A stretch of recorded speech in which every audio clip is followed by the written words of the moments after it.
is the Glass Cannon Network.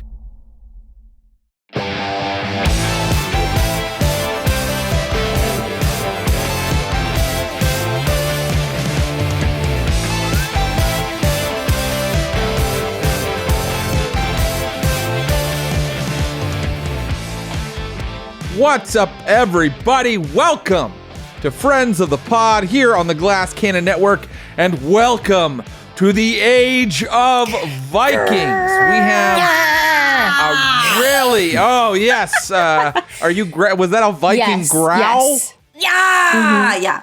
It sounds a little like a pirate, but I'm on board. Sorry, I'm being critical already. We just started, Jared. I know, we just started. Haven't even asked for shenanigans yet. Well, shenanigans can begin whenever you guys are ready. I'm ready now. We have a really exciting playthrough of a new game from our friends at Chaosium. The game is Age of Vikings. Here's the beautiful rulebook. Look at that gorgeous rulebook. Ooh, it's so pretty. Filled with gorgeous art and maps and so many. There you go. Oh, there are so many cool things. I'm going to get into art. As we go. I'm going to get into some of the great things that are in this book. I'm not just saying that. I really was, I read a lot of these kind of big, heavy rule books, and this one is really special. So we are going to enact for you an adventure today in Iceland in the 900s, in the late 900s, the Dark Ages, but the high age, the height of the Viking era. I'm really excited to do that. If you would like, after you've seen us play, to buy a copy of Age of Vikings, that can happen, and it can happen at a 15% discount. If you go to Chaosium and you use the promo code VikingsGC, GC for the Glass Cannon, VikingsGC. So let me ask my amazing players. I have here some Glass Cannon regulars. Mary Lou, Paula Deming, and Skidmar. And what is your previous experience with the Icelandic sagas? I heard the name. How many of them have you read?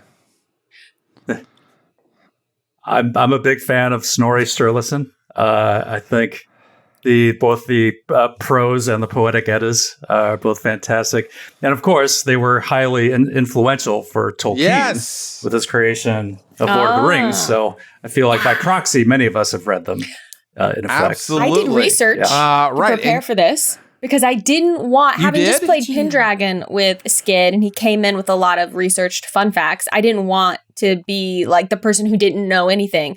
So I watched some YouTube History Channel type videos, and one was really good, but it was definitely not originally produced. It was full of reenactment kind of things, and it was not originally produced in English, and they just dubbed over everything. Except they dubbed it all with a voiceover microphone. So even when the actress is she sat weaving and she's like, I'm gonna leave my husband. All of her breaths were just right into right in your ear. I would never hear you breathe like that that's just not how the sound. Everything was just it was all right here. But it was very interesting, and I learned a few things about women and Iceland and going Vikings. Yeah. Excellent. That's so good. Excellent. Just women in general, Icelandic women Vikings.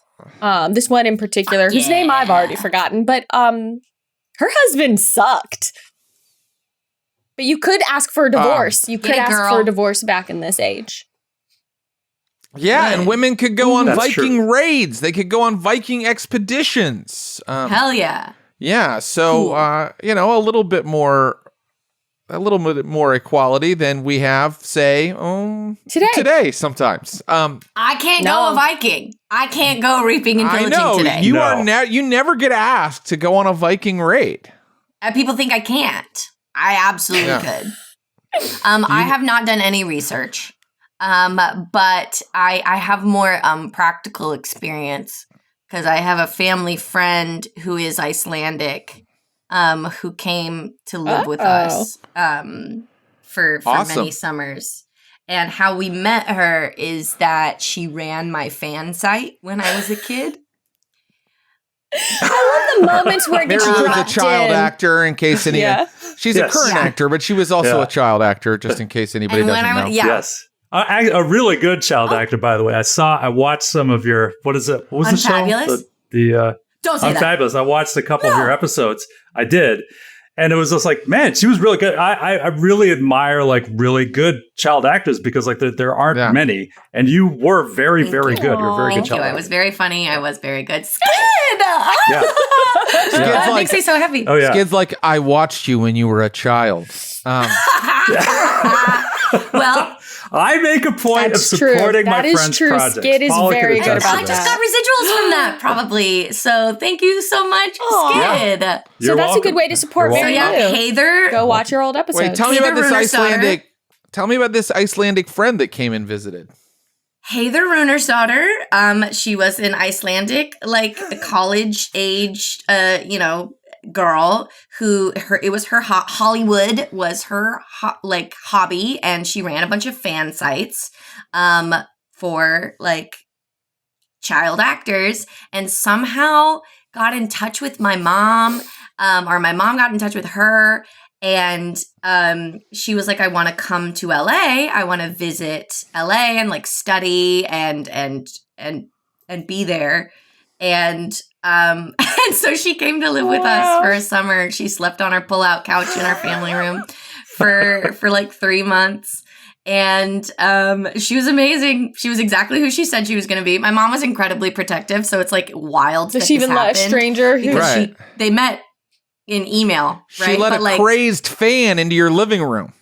Yeah. Yeah, that usually ends up really well, but it super did. Like she would come every summer for like years. She would bring Icelandic candy and like Icelandic food, and she would like study at like probably the LA Film School or something like that, and like bring back whole suitcases filled with like Abercrombie and Fitch. Yes, to Iceland. Awesome. Well, of course you had nothing to fear from an Icelandic girl, because the people of the far north are so genial, and I really believe this.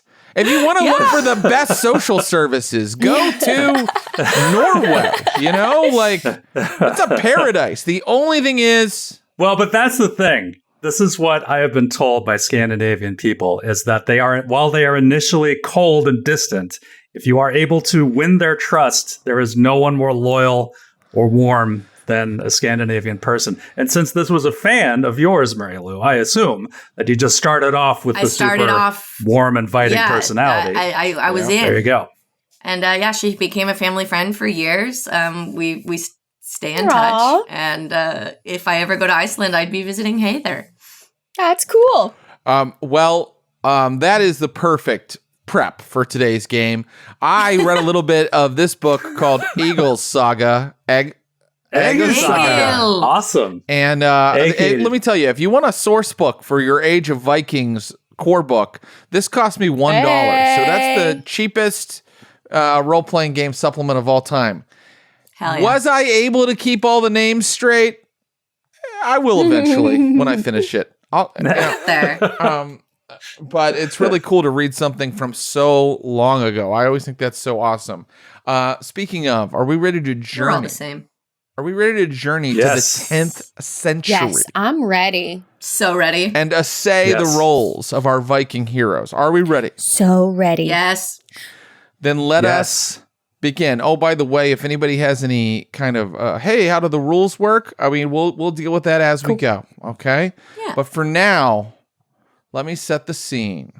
Ooh. It is the year 980 AD, the first day of midsummer.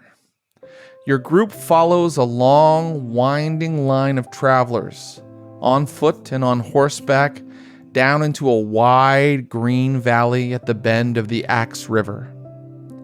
The day is mild, the sky is bright, and below you can see tents and booths of all sizes erected on both sides of the river.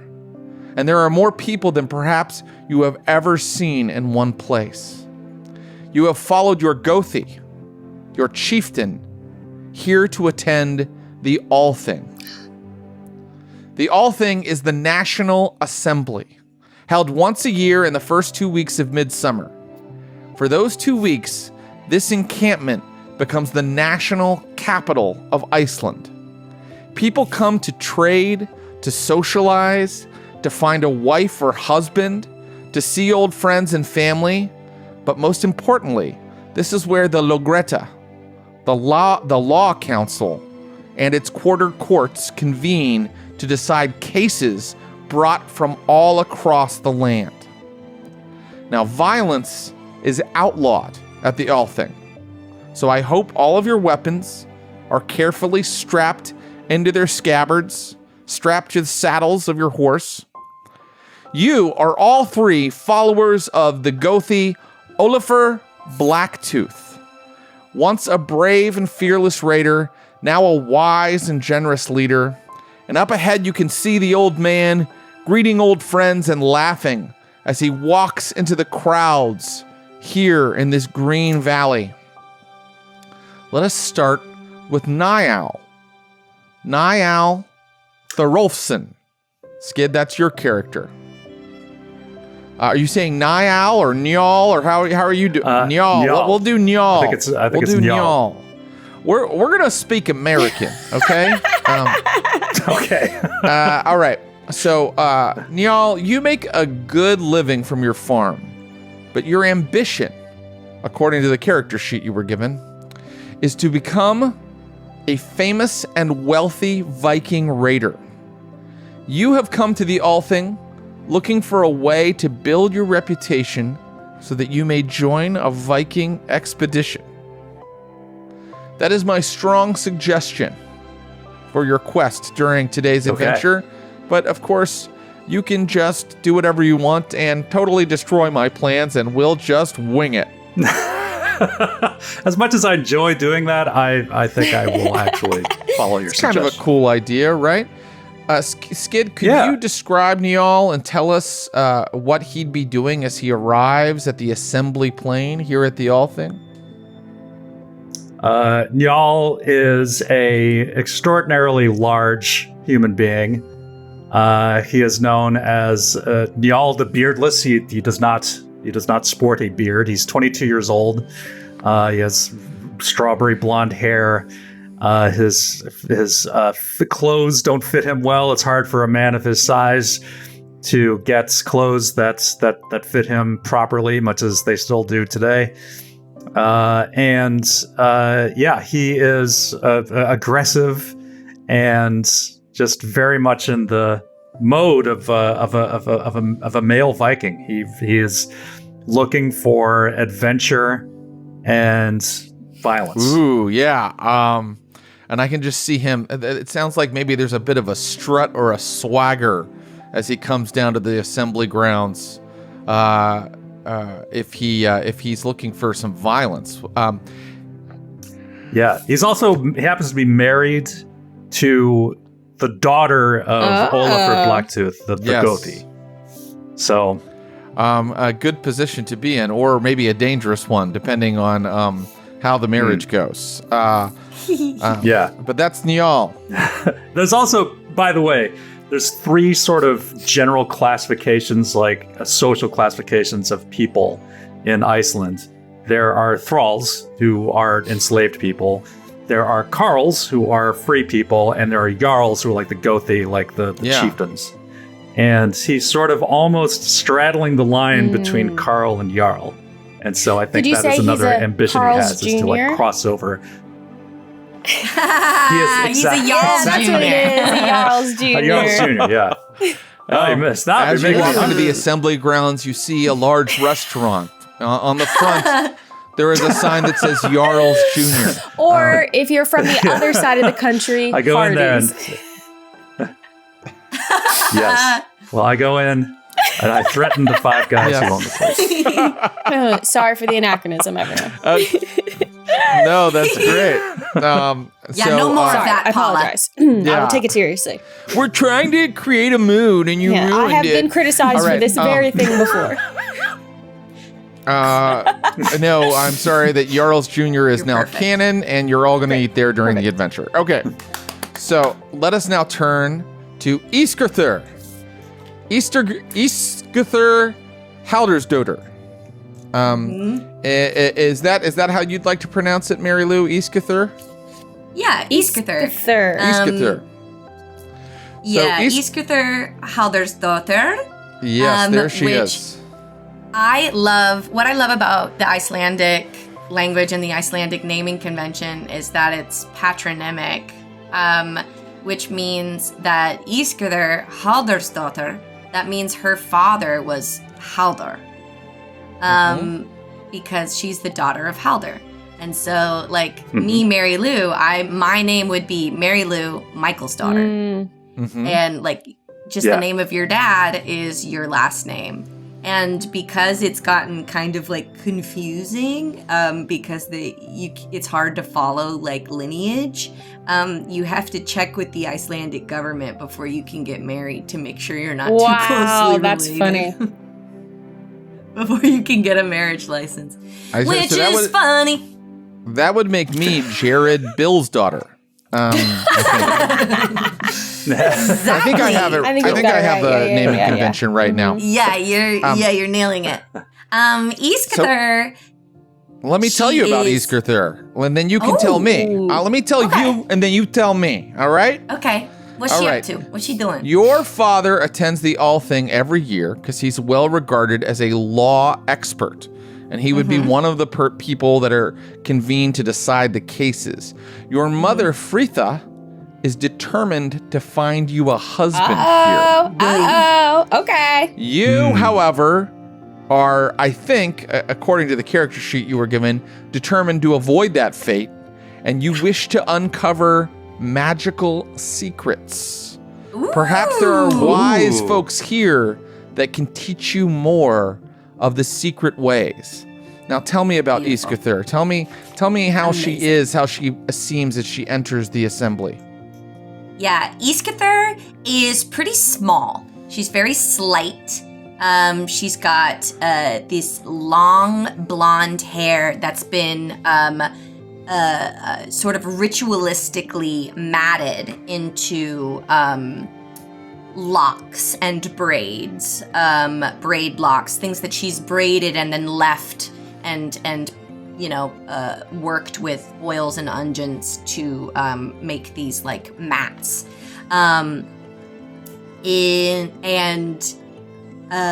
She's got these piercing blue eyes. She's pretty small, and she carries a huge quarterstaff. And she's known as Ísgithur the Skull Splitter. Oh boy. Because I think, because she's actually pretty capable with that quarterstaff, and also because she's got a sharp tongue. She's very capable of expressing her opinions. Her dad's a lawyer.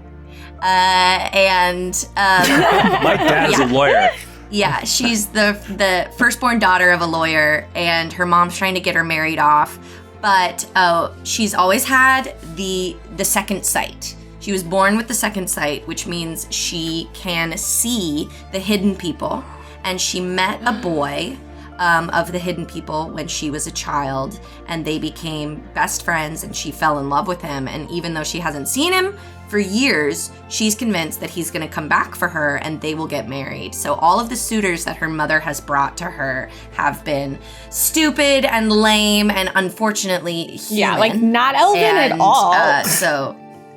No, not elven at all, and so boring. But she does have the second sight, and she is naturally gifted in Sather magic. So she has experience casting Sather magic. Cool. Maybe some of her suitors who have been a little too enthusiastic came down with the beardless disease, where their beard fell out. Oh no! When that happened. That's what maybe that's what happened to y'all. Maybe that's happened. Yeah, maybe you tried to come for me before you went for the chief's daughter. I must have done. And I said, I must have done. And now you're beardless forever. It was my aggressive speech. I hoped it would make up for it. I hoped that my muscular torso would make up for it. Well, sorry. Nope. Couldn't see past my ill-fitting clothes. Well, tell me what she's doing as she enters the assembly. How does she seem? How does she carry herself as she enters among these crowds of people? You've rarely been among such a large crowd. She does not want to seem nervous, because she's incredibly proud and brave and headstrong. But I think with her quarterstaff maybe strapped to her back, you might notice that she is absent-mindedly twisting a braid or plaiting a section of her hair. That is her favored method of doing magic. There's like 4 different ways that you can do magic. When we get to it, it's super cool. But she weaves. That's her like cool. physical practice, and so.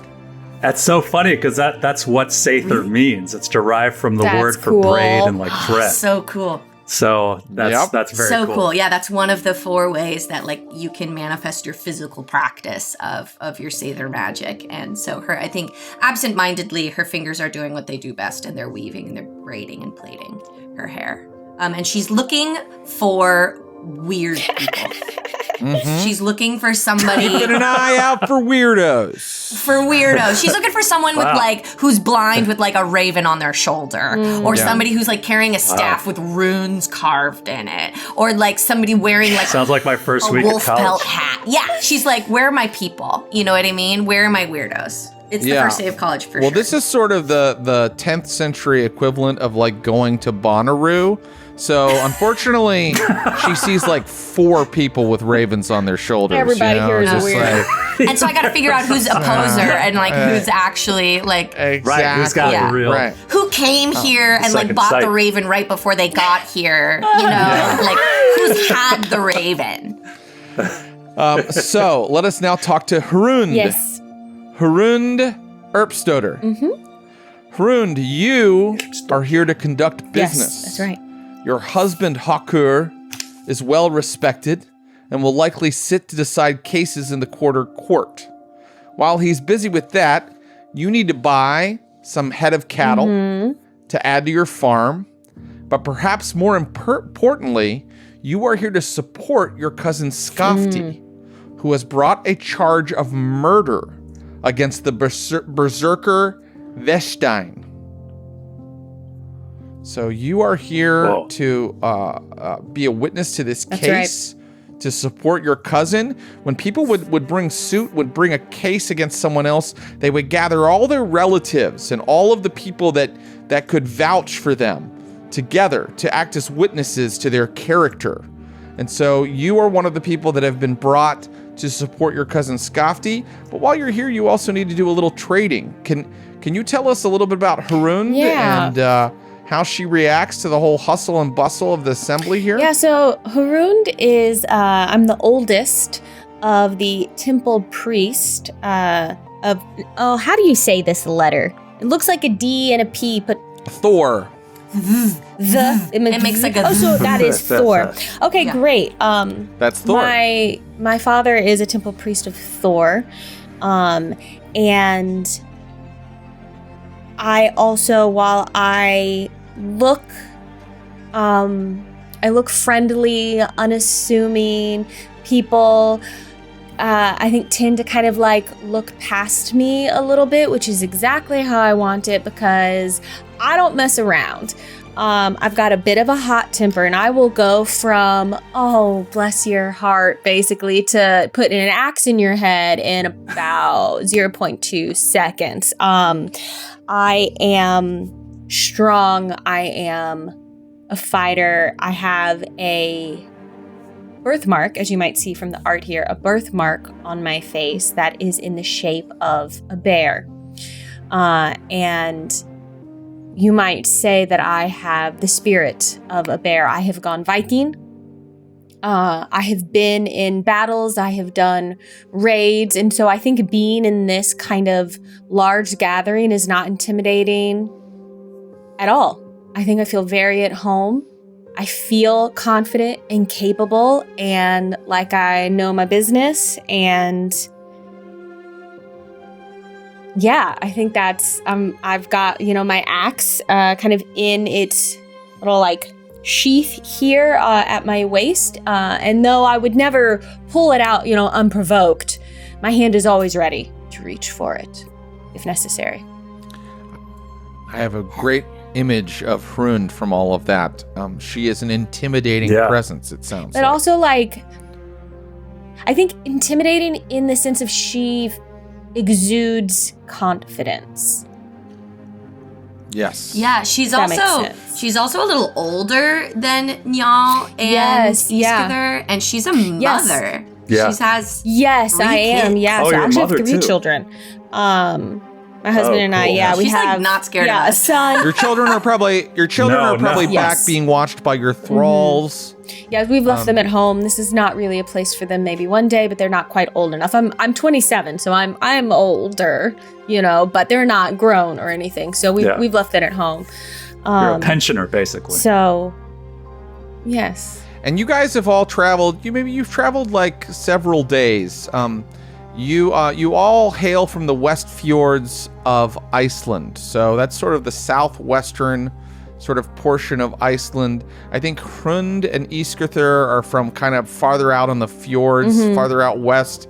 Whereas our friend Njal, he makes his living on the White River as a fisherman mainly, but he also has a farm. So you haven't had to travel that far. The assembly plane is sort of a little bit more central, a little bit farther east, but you've all come over several days. And after entering the assembly grounds here, you shoulder your way past these thick crowds of people. There might be, there might be 1,000 people here, which to you all is an enormous amount of people. And you can smell the smells of livestock and the smells of delicious food cooking, maybe fish being roasted, being grilled, and you can you hear laughter and boasting and growls from the assembled warriors who are here from all parts of Iceland. Some people who traveled 2 weeks to be here. Everybody has gathered here, and eventually you come to the booth of Olafur Blacktooth. The booth is, it sounds small because I say booth, but what a booth really is here at the All Thing is a stone structure that is kept up all year round. It's quite large. It's large enough to hold Olafur's, the main portion of his following. You are among his following. And it has like a temporary roof they erect every year, made out of straw and things to kind of cover you. And everybody sort of camps inside this booth. It keeps the weather off, but it's a very simple place. And Olafur addresses all of you. You like Olafur. He was once a raider. He earned his reputation and wealth that way. He came back and he rose through the ranks to become the Gothi, who is like a chieftain priest. And he reminds you all that he is here if you need counsel, if you need support, that all of you are here together, that you are one people. And then he ends by saying something along the lines of, now let's go out there and show them how we do it in the West Fjords.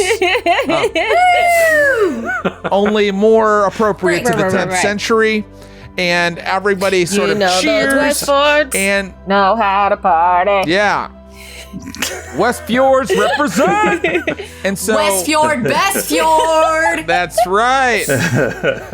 So there is a few days before the opening ceremony of the All Thing and the courts begin to convene. And in that time, you can move about the assembly, conduct your business, follow your own goals, follow your own ambitions.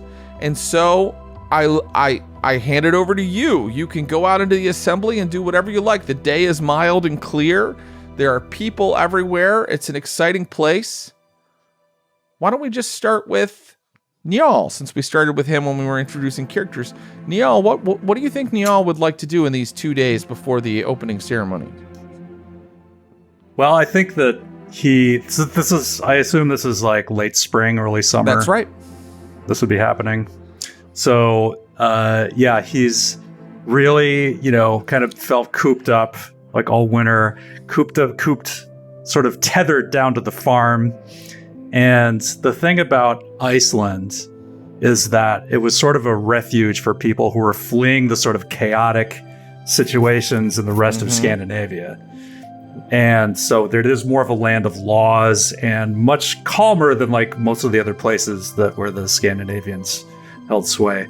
And so I think he's feeling very restrained by that. Like he has that Viking drive to go out and, crack some heads and win some silver. So he's just going to go around and kind of take the measure. Maybe he's going to find like a drinking tent or something.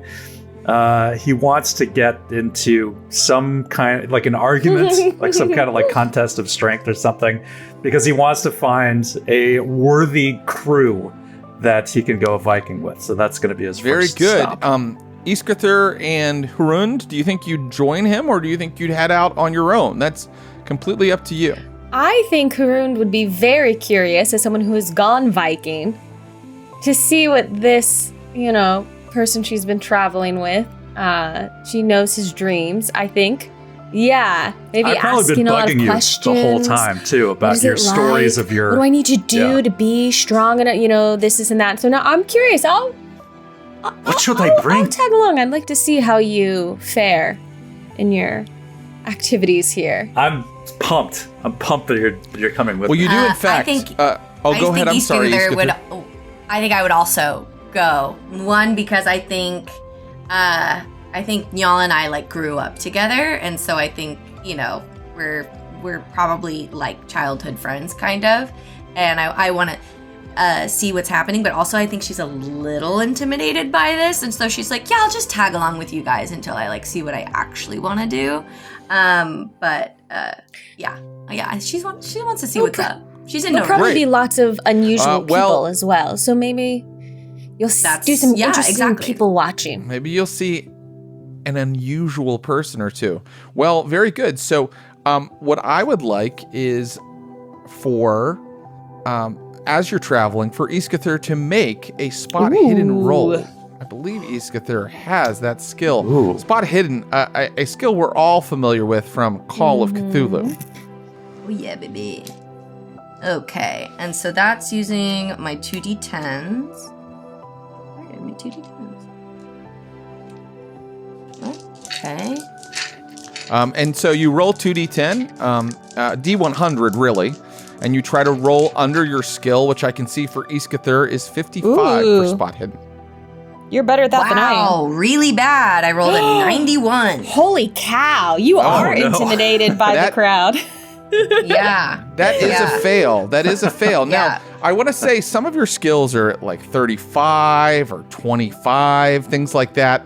And when you're about to roll one of those, talk to me because there are ways to improve your chances, okay? I think it makes Can I say something really fast? Please. I'm so sorry. I rolled these dice that were like not the ones that I wanted to roll for her, but then I just picked up the ones that I like had set aside for Iskithur, and I just rolled. You said I have a 54? I see. I'm looking at a 55 in spot hidden.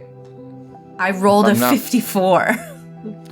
Oh, so you did make it. Oh, I think. Well, no, I rolled a second time just on the dice, just for fun, just to like put the dice that I set aside for her, and I rolled a 54. She accidentally rolled on her practice dice. Exactly. But then she rolled on the real dice. We're gonna call the practice dice the real dice. We're gonna call that the real dice. What a GM thing to say. Okay. These ones, no. These ones, yes. And the time-honored tradition of players. You are telling the GM what might have happened. Yeah, we get excited. But what actually happened was a failure in this case. And so you actually don't spot anything. I could have made that roll myself actually, since it's tough to know that you missed something. But perhaps you'll see it again later. And you come to the tent of a brewer, the booth of a brewer, where there are places to sit. And at the all thing, ale is brewed right there on the assembly plane during the assembly. And so you're drinking at this booth. And of course, they only serve one thing, which is a nice strong ale. And as you are sitting, Niall, you overhear a man talking of Ireland. You hear him mention Ireland. Oh. Okay, so this is one of my other desires, is that my grandmother was from Ireland.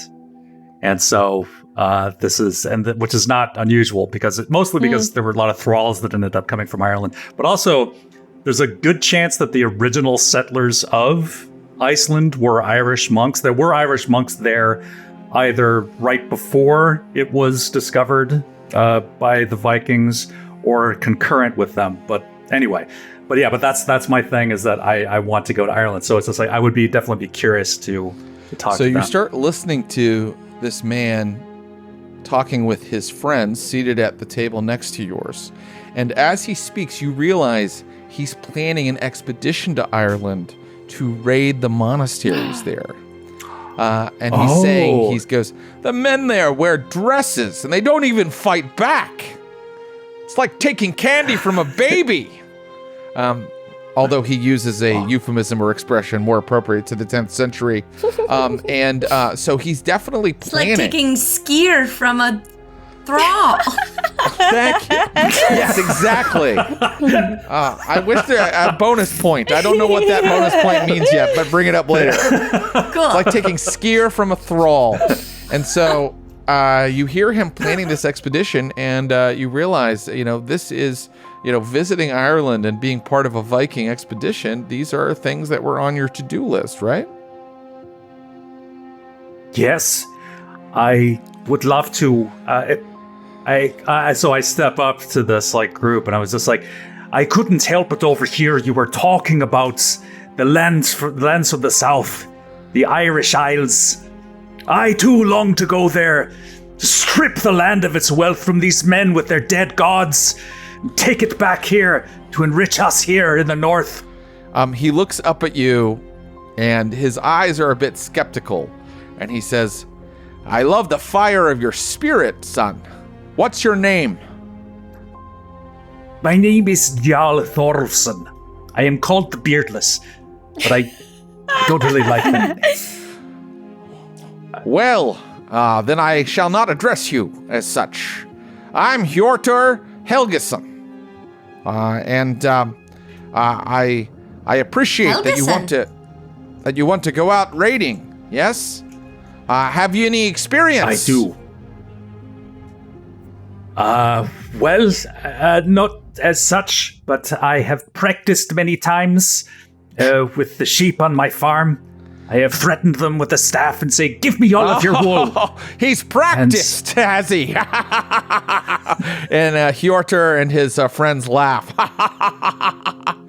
What about experience on a boat, son? Do you know how to handle yourself on a ship? Yes, I have I've been on a, what's that called? Canal. I've been on one of those ships. It's more of a boat that I used to go fishing. But I've been on it, and I know. And he's like blazing you'll red. find a long ship a little different from a fishing boat, son. Yes, I'll step forward, but everyone must start somewhere.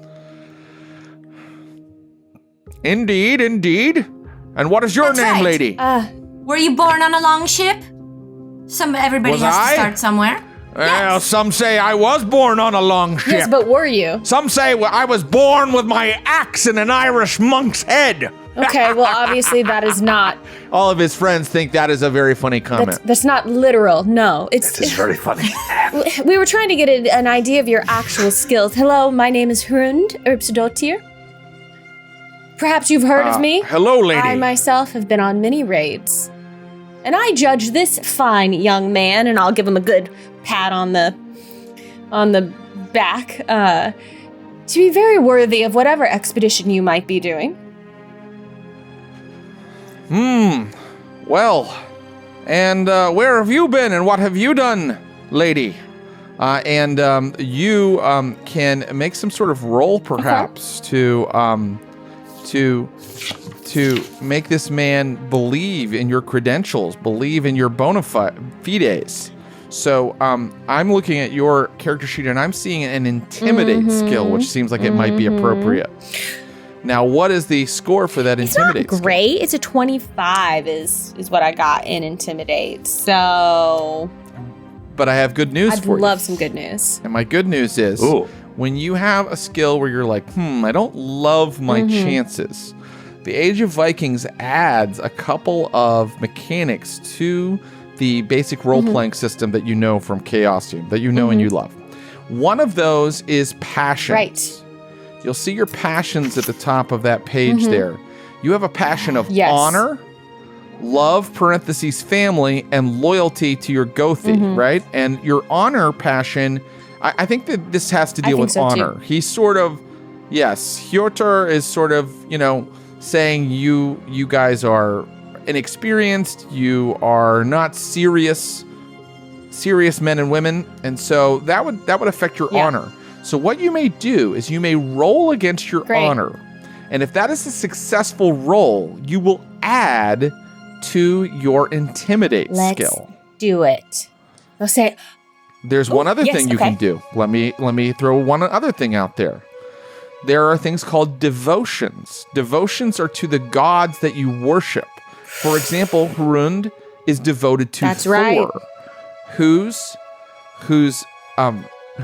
realms or domains of interest for Thor are battle, strength, and sailing. That's pretty. So because that also is very connected to the role you're about to make, you could spend one of your 3 devotion points to Thor, and you could add to your skill roll as well. Can I do both things, or you might want to save those because you could do both. But what I'll say about the devotion points is, in order to get those back, you must worship your god. So you'll see you have like a worship Thor skill. It's very good, but you would have to take time to worship Thor to get those points back if you spend any. Interesting. Cool. Oh, right. Oof. So if you spent... So a point is worth like 20? 1 point is worth 20. Percentage points? 2 points is worth, I think, 30. And 3 points is worth 50. So the question is this the role that you would want to spend those points on? I want this guy to believe me. Can I do both things, or do you have to choose one? I'll allow you to do both. I think that you're allowed to do both. Can I roll for my passion and see how it goes, and then decide if I want to spend a devotion point? What a great question. And as I mull it over, I'm going to only let you do one, actually. I'm going to try my passion first. I mean, that's what we're going to do. We'll save the point, even though I'm really tempted. So I'm going to roll for my passion of honor. Okay. I didn't make it. I rolled an 88. Oh, that's no. too bad. Okay. Oh, so, I'm not rolling those anymore. Not a fumble, but it is a miss. And so now you must use your intimidate skill unmodified. Right. Come on, I'll say, And you can see why those devotion points are good, because they give you an automatic bonus once you spend them. Yeah. Lessons learned. But who knows? You might get your 25% here. I'll say, well, I don't know. I've sailed along the coasts of Scotland, pillaging as I went, taking back the spoils of that land. And it is how I have my whole farm right now, which I purchased for myself before getting married. So suck it. I rolled a 5. No, are you kidding me? I rolled. Oh, wow. Yeah. Wow. Okay, so in the Age of Vikings game, there are not just successes and failures, but there are critical successes and special successes. So you have a skill of 25 in Intimidate, and you would have scored a critical if you'd rolled a 1 or 2, but you scored a special success, which is really good, by rolling a 1 to a 5. And you say you just rolled a 5?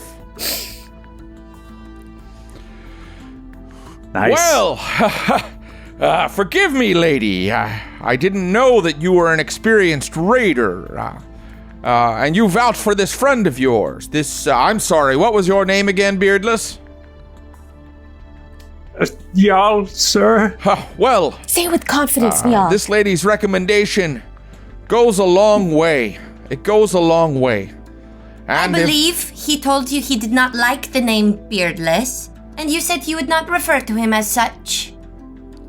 Yes, please accept my apology. And he's looking at Hrund when he says that. Please accept my apology. Well, lady, I would be more than happy to take you on my expedition, because I believe that you are truly a fearless warrior. However, your friend here, I just don't know. Without any experience at all, only experience manning a fishing boat. Well, how about this? Well, son, I'm afraid you need to make a name for yourself first. How about, what if, y'all, you can accomplish a few things while we're here? To prove yourself, I imagine. I suppose. But how indeed am I to make a name for myself in this land of peace, where butter drips from the very blades of grass? Tell me. Well, he says, you've no reputation as a sailor, or a fighter, or even a drinker. Perhaps if you had, more known men to vouch for you, or deeds of your own you could boast of, then I could take you along. Now here's what I'll do. Because order around. Because Hrund vouched for you and got a special success, I'm gonna go ahead and give you 1 reputation point. Hell yeah. Ooh, okay. Now, this game has reputation points. They accumulate slowly. These will be, but since we're doing a 1-shot here, we're doing a 2-shot. We're gonna do 2 episodes. I'm gonna let you accumulate a little bit more than you normally would over the course of 2 sessions. Right now, Hrund and her special success gained you 1 reputation point. She's vouching for you. She's witnessing to your skill and ability. No, don't let me down. If you can find ways to earn some more reputation points and come back to Hjorter, then perhaps you can go on the expedition to Ireland. Okay. Can I propose a drinking contest right now against this guy? Against Hjorter? Yeah. You'd try to outdrink me? That's right, with confidence. Interesting. But I'm afraid I must remain clear-headed for my business today.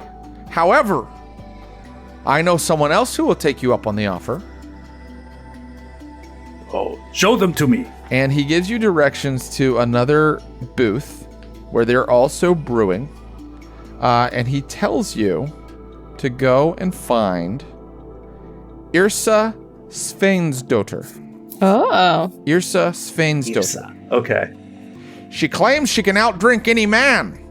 They're putting wagers on it. Well, I am any man, and I will show that she is mistaken. I am the one man, perhaps, that will not be bested in this contest with her. I will go now. Very good. And Watch so, me. A girl who can outdrink any man. I would like to see her. She does very sound good. unusual. Kind of curious, too. Very good. Yeah, it sounds like an unusual person. So you head off to this booth to find Yrsa. And Hjorter wishes you a good day for now. And you're moving through the crowds. And my friend Iskithir, you notice over to the side on a side path, a group of women weaving.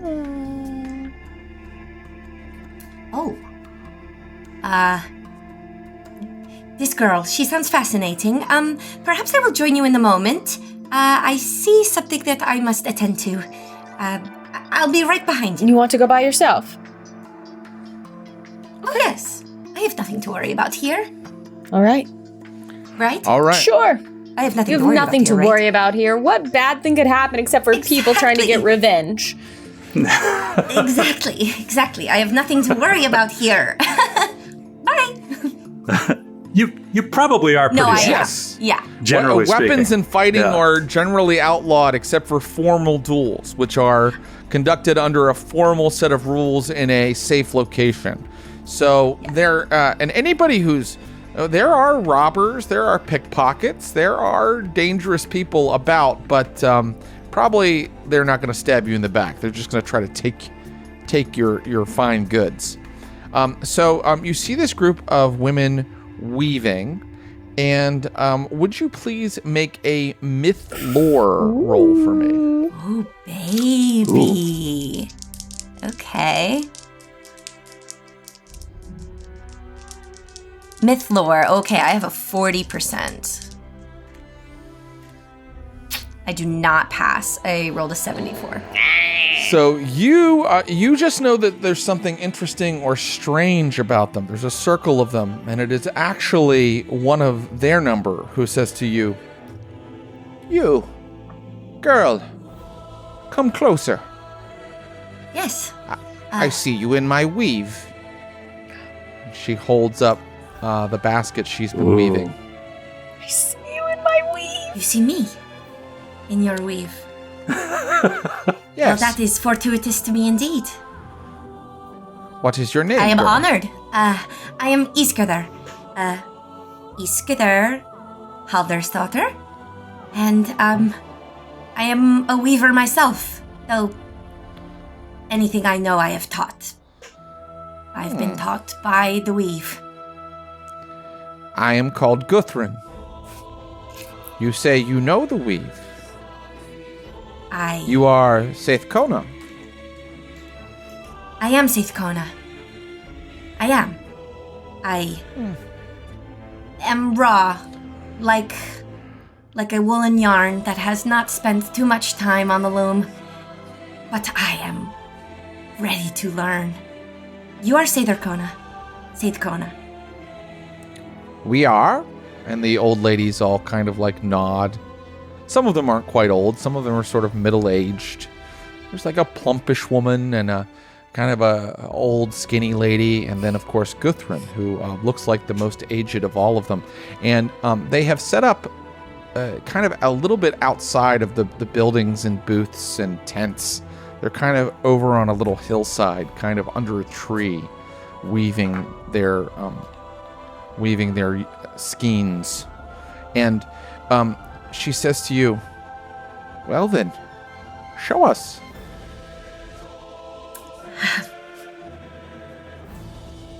Happily. Show us a bit of your craft. I'm going to pull out some weaving tablets and some yarn. And as I speak, I'm going to be looking at them and like deftly sort of manipulating them one over the other, making a weave, a sort of piece of cloth. And as she says, when we came to the All Thing, my friend, my childhood friend, Njal, he once proposed marriage to me. Idiot. And so, the next day he woke up with no beard. Now he is known as Njal the Beardless. As we walked into the All Thing, a man tried to make Njal feel small for his beard, for his being beardless. Tried to make him feel insignificant for not having been born on a longship, for wanting to go a Viking but never having been a Viking before. And so, I think that it would be such a shame, but maybe a little funny, if this man would wake up tomorrow quite beardless. Oh my gosh, I love you. And as I'm weaving, I would like to try to start to cast the spell to make that man, I forget his name. It was wake up tomorrow. Hjorter. To wake up beardless. So the way Seither works, the magic of fate that is practiced by these ladies, and it's pretty much practiced only by women in Iceland. So yeah, it's actually like specifically, it's an example of ergi in Viking culture, which is like unmasculineness or argor.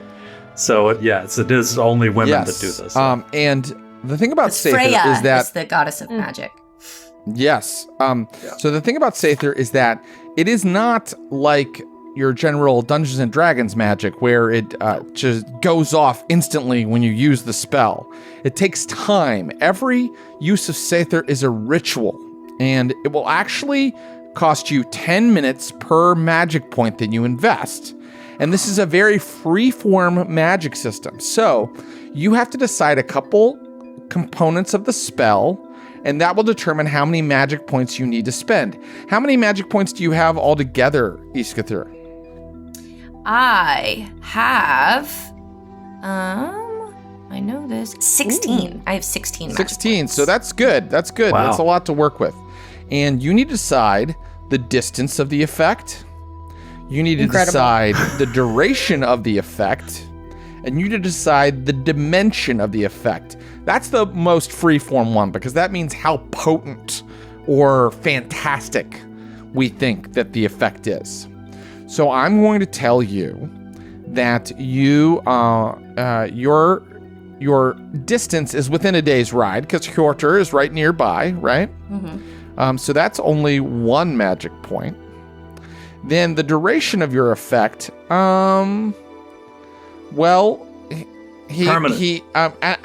sure if this is the way to do this, and argue if you think differently.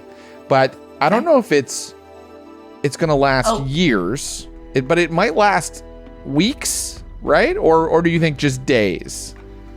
I don't mind it just being a couple days, because I'm trying to embarrass him just here for the all thing, especially if, you know, if he's going to be taking my friend out a Viking. I don't want him to be diminished for forever. I'm just trying to spank him a little bit. I'm not trying to ruin his life. Although it appears that when you cast this on Njal, you used all your magic points and cast it forever, which I love. Yeah. Must have been really pissed her off by asking. We were friends. Angry. I think we're childhood friends. We've grown up together. I've also now decided that I'm friends with your wife. Like, I think we all grew up together, and then maybe she's like a little younger than us, and you proposed to me, and I was like, idiot! I've told you about my elfin boyfriend. I'm not gonna marry you. Gross. And it's before I have a type, and it is the hidden folk. Yeah. All right. It's spooky twinks, like not you. Right. Yeah. Okay. All right. All right. So why'd you have to narrow my We'll call it days, which will be 3 magic points. So added to the 1 for within a day's ride. So that's 4. Now, how fantastic is it to lose the hair of your beard? I don't think it's mundane. But then your choices are very weak, medium, strong, very strong, fantastic. I think. You tell me what you think. I think I would call it weak. Yeah, this is pretty physically insignificant. I would say, there are suggested... Socially impactful. There are suggested spells. So what's so cool about this game is that this magic is so free that you could really create your own spells. You could argue for anything, do a ritual to enact sort of any effect that you want to have, and by working with your game master, decide, you know, how difficult it would be and what the potency would be. But they do have a bunch of example spells, and becoming beardless or bald is one of them. Oh, funny. And they say for the hair to fall completely out, dimension level 3 is required. Ah, very good. Then let's call it dimension level 3. So is that what is weak? What dimension would that be numbers wise? That would cost you. Weak would cost you 3 magical points. Actually, I was looking at the level, but weak would cost you 3 magical points. So then that would be the same as what they suggested. Yeah. No, because medium is. What did they say for hair falling out? Medium. Is that what they said? They said dimension level 3. I don't know if that dimension means level 3 is medium, which would be 6 magical points. Wow. So that's 6 plus 3 for the duration and 1 for the distance. How do you get your magic points back? Is it the same thing? Is it just like a resting sort of thing? Thank you for asking. You get your magic points back by going under the cloak, which is a type of meditation that is very interesting. And we can get into that as we play as well. What do you think? Do you want to go for it? Yeah, I absolutely want to go for it. It's going to cost you 10 of your 16 to make Hjorter's hair and beard fall out. Are you ready to do it? Absolutely. This is her goal, she's taught herself all of her magic, right? She didn't learn it from someone else. I think she was born with the second sight, and she just followed what came naturally to her. And now she's found people. She says she sees me in her weave. That means so much to me. This is my chance. This is like, Njal's version of like, let me punch the first guy I see to impress him, like, so he can take me to Ireland. This is mine. And so, she's absolutely going to spend all of those points to impress these ladies. Hopefully they take me under their wing. Very good. So now that you have spent the points, which I think is equal to 10. I'm so excited. You must make, I hope it works. You must make a magic roll, if I'm not mistaken. Yes, Sather Magic. You have a 65 in Sather Magic. Would you like to somehow augment this roll? So you can augment the roll by, do you think one of your passions would work? I think since honor worked for Rund, you could try honor for yourself here. I don't think love of your family or loyalty to your Gothi works here, but honor I would accept. Or you could perhaps use a devotion point from Freya. Yes, I think I'm going to use one of my devotions from Freya, because her domain is beauty, love, and magic. And so I'm doing magic, and it affects someone's beauty. Maybe. Sure does. Sure does. What is beauty is beard. That's true. Beards is beauty. So I think I'm going to be thinking about Freya and how she has blessed me, and how I'm so grateful to her that I was chosen to have the second sight and to be a Saith Kona, and ask her to favor me once again and take this man's beard just for a little while. Very good. So how many devotion points would you like to spend from Freya? So remind me again how devotions work. I know they're automatic, but like, 1 point will get you a plus 20%. So go up to 85? 2 points will get you a plus 30%, and 3 points will get you a plus 50%. And you have 3 devotion points to Freya. I do have 3 points. And how do you get your devotions back? You do it by worship. praying, You do a worship action. Yes. You roll your worship skill. Your worship skill for Freya is 75%, but you would need to take time in the game to do that. Right. I wonder if you can overlap worshiping and going under the cloak. I don't know. I'm going to rule that you cannot, but going under the cloak, you can multitask sometimes. You can get your magic points back by going under the cloak, and you can search for the answer to a problem or prepare for some sort of challenge and get insight by going under the cloak. Fascinating. I think 1 point, right, Mary Lou? Because you're already at 65. Spending all of them makes me nervous. You're already at 65. I'm at 65. So 1 is going to get you to 85. 85, that's pretty 85. good. Like, you can't lose. It's like, it's practically physically impossible to fail it, but that it is not likely. I mean, I'd like to see that. I'd like to see a fail of like 85. I mean, come on. Can you imagine? I'm doing this for you, Not even y'all. God Come on. himself Okay, yeah, could I'm make gonna you fail that roll. I'm gonna spend. No, fuck it. I'm gonna spend 1. Oh God, if I fail though, oh my God, I'll be so mad. Here comes an 85% roll. Don't We're getting spend an 3. 85% It's overkill, roll. I think. But you could spend 2. No, I'm gonna spend 2. This is incredible. I'm so here for this. So a 95. Okay, Right? a 95. Hard to miss. That's pretty hard. So I'll tell you nervous. something. A 95 to 100 is always a fail no matter what. You're kidding me. What did you roll? I got an What'd you get? 86. Oh my gosh, I'm glad you spent 2. my God. I got an 86. If I had only spent 1, I would have failed. Is there like a So, 86? I got an 86. mechanic in this? Oh. Let me tell you what happened. Yeah, but if it had, now I'm You curious. passed, but only because you spent 2 devotion points. But only because I spent 2. Yeah, Oh, I you spent did 2. spend I two. spent 2. Spent 2. I'm so here's glad what I happens. Yeah. You feel something as you weave the final sort of cross stitch between the 2 pieces of yarn, and the women around you, their eyes come up from their weaving for a moment and lock with yours. And across the assembly plane, in front of a drinking booth, Hjortur scratches his face, and a clump of hair comes Oh my off. gosh, incredible. And Guthrum looks at you and says, "Hi, you know the weave. Your weave is strong.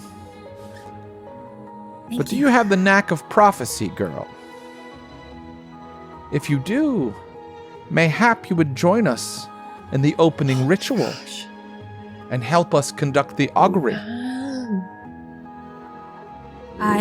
This is a great honor because it is the opening ritual of the entire assembly. You're like carrying the torch The in. Olympics. It is. I'm carrying the torch This is the in. torch lighting ceremony. I have not been known to tell the future, per se, but I have the sight. I have the feeling. I would be honored if you would have me. We will invite you, but first you must prepare yourself. Yes. Anything. Meditate. Go under the cloak. Think on the fates and how they weave through our land. And you may join us in the augury. Yes, Guthrum. Thank you so much for this honor. Thank you, Freya, for this blessing. Thank you. I will. And with that, And she's gonna skip off to find and her with own. that, we will take a short break and we'll be right back in just a little bit.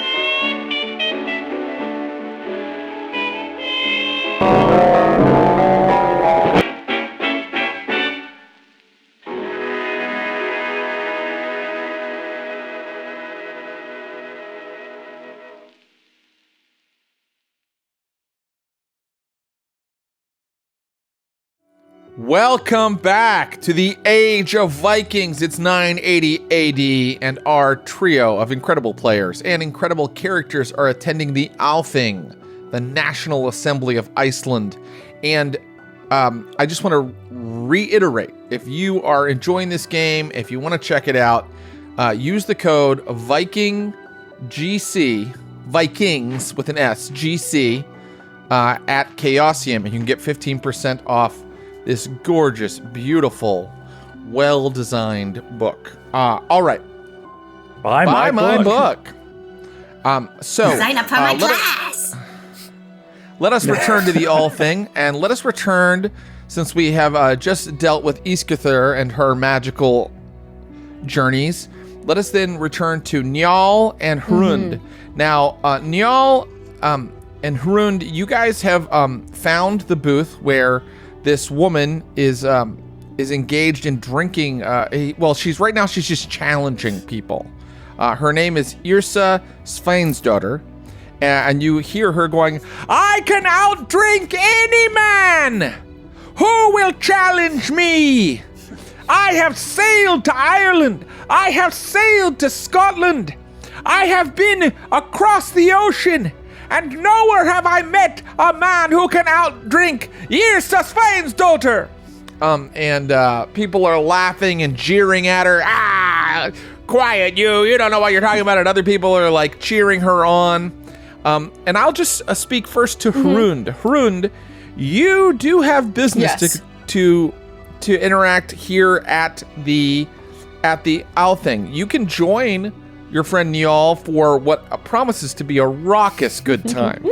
And in all seriousness, he probably will need assistance at some point. Yeah, I feel like... if he intends to go through with this. Yeah. But you do have important business to discuss.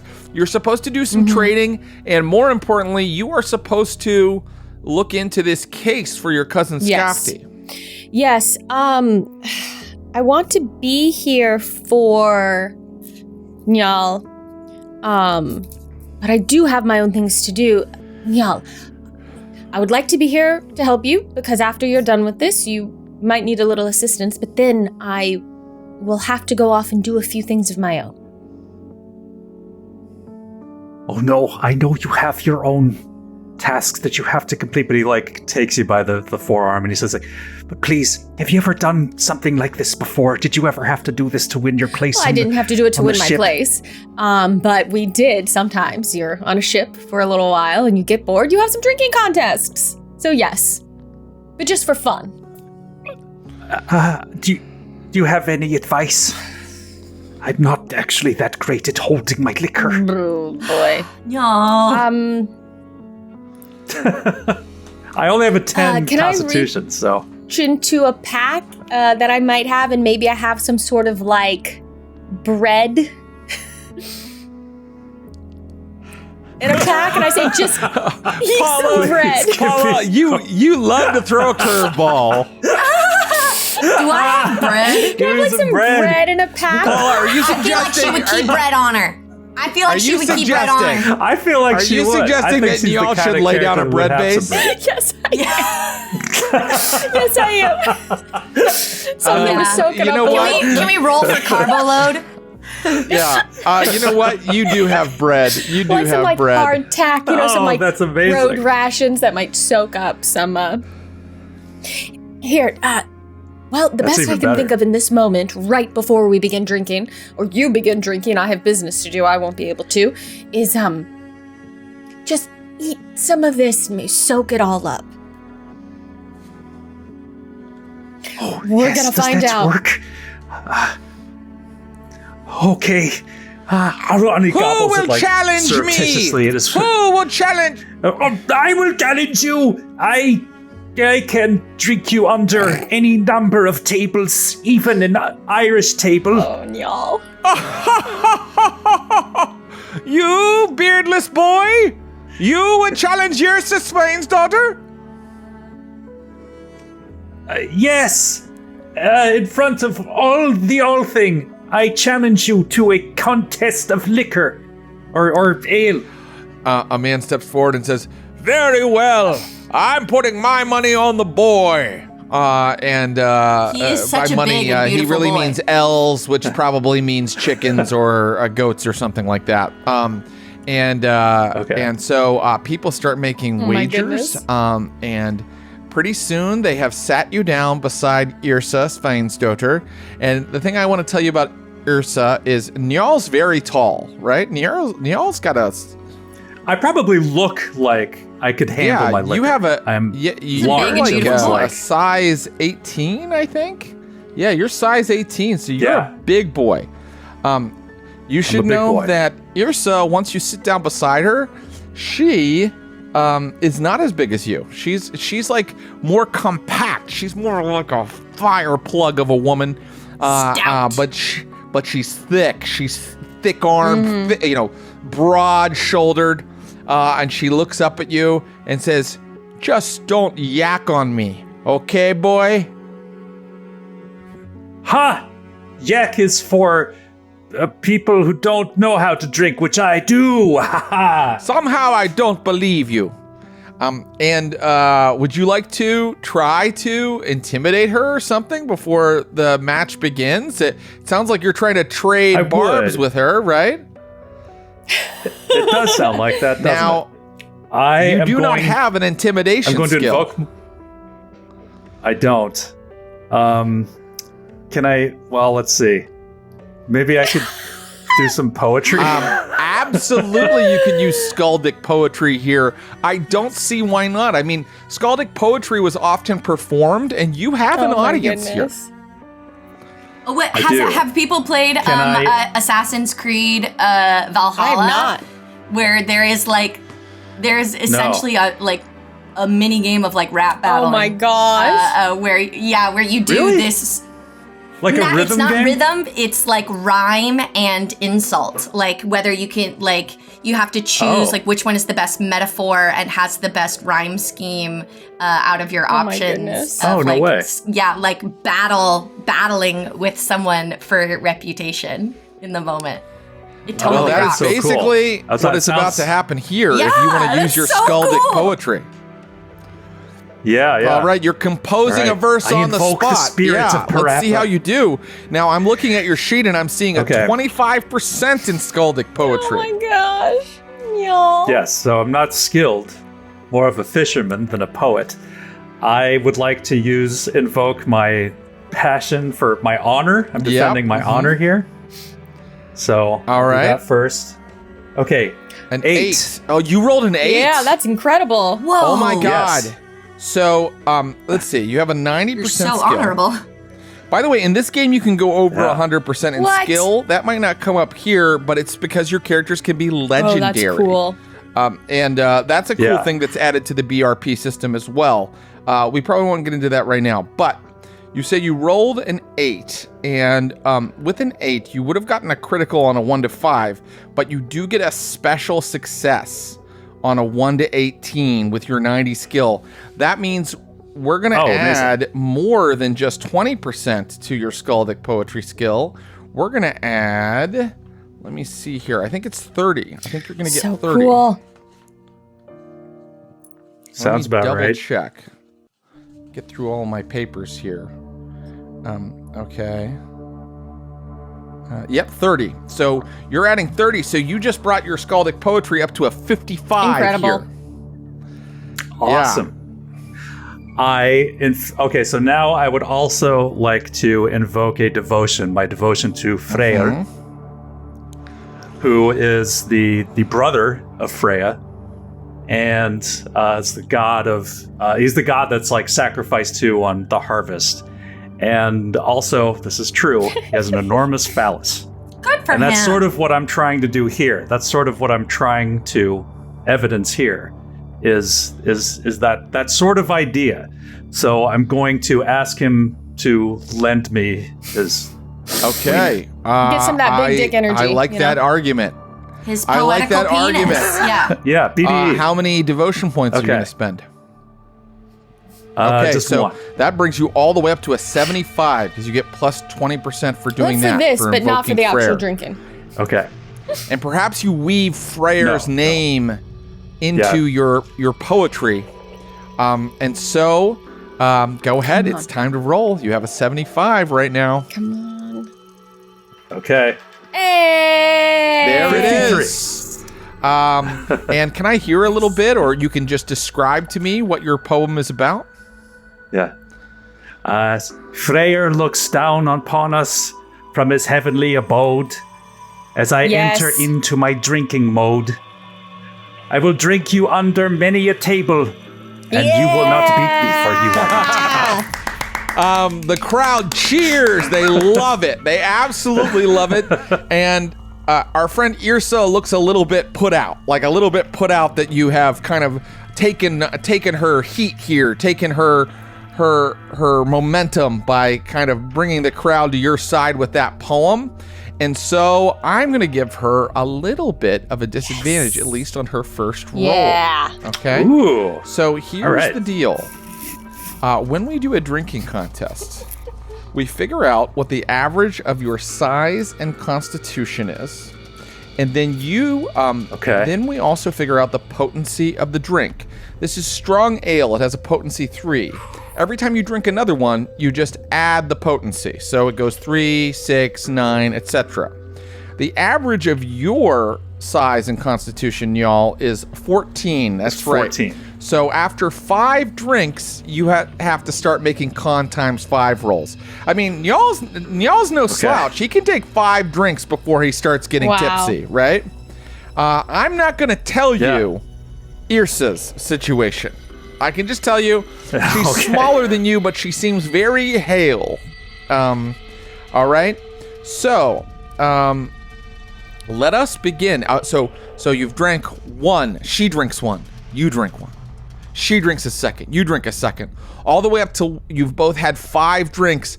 And y'all, that's when you just kind of start feeling it. And as you start feeling it, one of the spectators goes, "Ya feeling it yet?"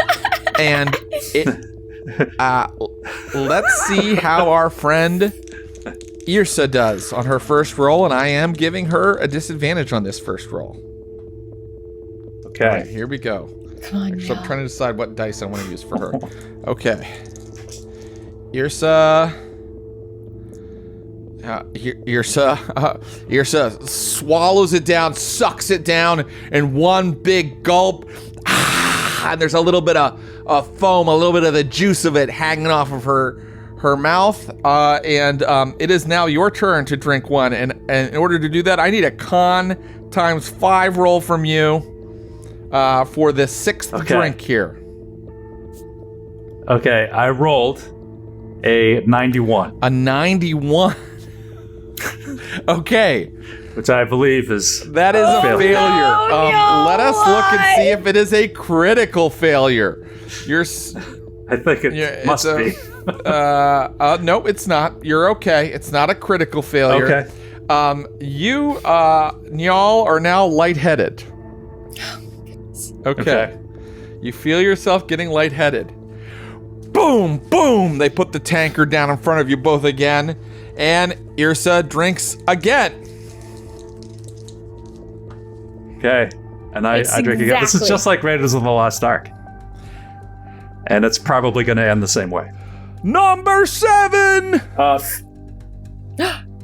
50, which I believe is exactly the number I had success. to hit. Yes, that is a success. That bread. That bread's coming into play. It's the bread. You laid down a bread base and it's paying off. Right. All right, here we go. Drink number 8. Yrsa rolls. Okay, I know how Yrsa did. How did you do, Njal? Yeah! I got a 12. A 12? Is that a critical success? Yeah. On 50, crazy. let me see. No, not a critical or special success, but a success nonetheless. You're still lightheaded, but you're not going under the table yet. Okay. And Yrsa passed. Here she goes again. Oh my gosh, she's tough. Oh, damn. You see Yrsa's eyes get a little glassy there. Oh boy. Okay. This is, I think, drink number 9. Your turn, my friend. Alcohol poisoning, I have regrets. I got... It's not an all thing if someone doesn't die of alcohol poisoning. I got a 47. Is a success. You are still holding on there at lightheaded. All right. Here comes the next drink. Okay. 24. Okay. Here comes the next one. Oh my gosh. Okay. She's looking a little bit more haggard. Yeah. Yeah. Yeah. Yeah. Yeah. Yeah. Yeah. Yeah. Yeah. Yeah. Yeah. Yeah. Okay. Your turn, my friend. Oh, you're I got a Oh 22. my god. You're on Crushing fire. You're on fire, my friend. All right. Just like in real life, it's the one thing I'm Here good comes at. the next one. You can see her neck going gulp, gulp, and she's kind of having to work now. Okay. How you doing? I failed with the 64. Oh, you're inebriated now. Oh, I'm You're drunk. inebriated. The next step is stupor and then unconscious. Oh my gosh. Oh boy. All right, here Okay. she goes. Who knows what drink we're on? You've lost track.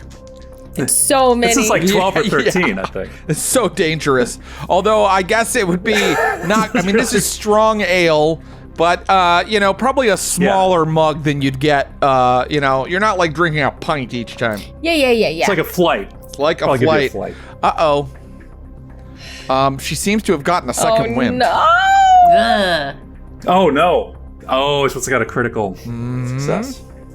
Well, I got a 25. Okay, you're holding in there. This is so stressful. All right. Okay. Like number 13, here she goes. It's like a race. It's like one of those marble I can't races. believe this. She's like, now she seems like she's thirsty again. Oh no! Yeah, she's better than me at this. But I got 35. Okay. We are now imbibing an amount of liquid that I think it's impossible for the human body to hold. I have to pee just listening to y'all talk about it. Yeah, just thinking about this, I have to pee. Okay. All right. She's holding in there. How did you do? Oh. All right, failed with an 83. Failed with an 83. Nyal, you're now in a stupor. What does Nyal act like when he's in a stupor? I think he's just getting really aggressive with the people in the audience. Just like, you don't know how this is very strong.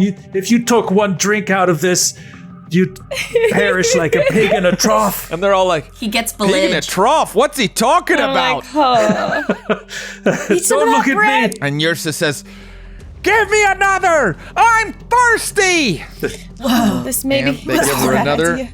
She sucks it down. Yeah, she's holding in there. 46. You're holding in there too. But you're yeah. This is what it looks like. You're kind of swaying now. You're kind of swaying now, Nyal. Okay, here she goes. Here's the next one. Oh my gosh. Uh-oh. That time, she's now in a stupor. Oh my goodness. We're both in a stupor. She's like, if there are pigs in a trough, then I must be the pig farmer. Because I'm taking these pigs to market, boy. Can I? And everybody's Tell like, him, girl. You're not making any sense. So I'm watching, rooting for Nyal. Yes. Is there a way I could say, like, a prayer to Tyr, the god of courage and glory? Maybe to, like, offer some aid or strength or something to Nyal? Or is that a mechanic that exists? You know? Well, normally a worship skill is used to regain your devotion points, okay? But here's what I'll allow. If you want to roll your worship of Tyr and spend some time in the back of the booth, kind of quietly intoning a prayer to him, I will allow Nyal to have a devotion point for free from you that he can spend. Okay. But he must spend it on this contest. Okay. Yes. Okay? But first you need to succeed at your worship skill. My worship is my worship. And is this Thor or I was Tyr thinking that you're Tyr because talking it was about? courage and glory. And that feels more like this. Yeah, glory definitely applies here. Even though I'm less, much less devout to Tyr, it just feels more like the person I would. That feels right. Because I'm only at 20% with him. But let's just see what happens. Oh, I rolled a 15. So that's a success. Oh, amazing. Great. What's your worship skill? What is it at? 20%, just 20.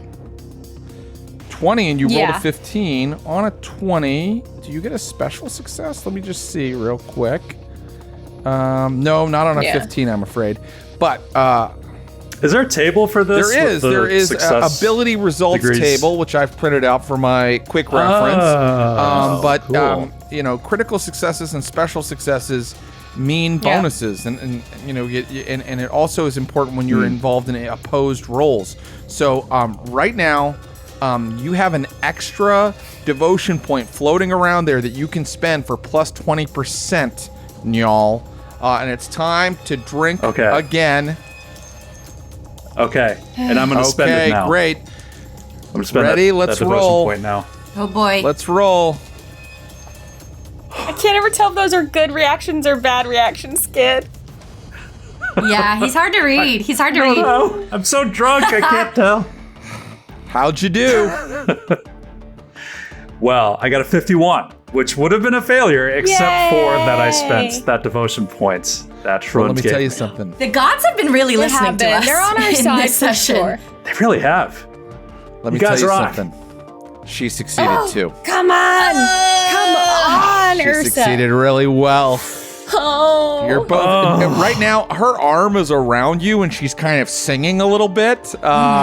Some kind of rating song. I think you've gotten to the point in the contest where you're just like you're in it together now.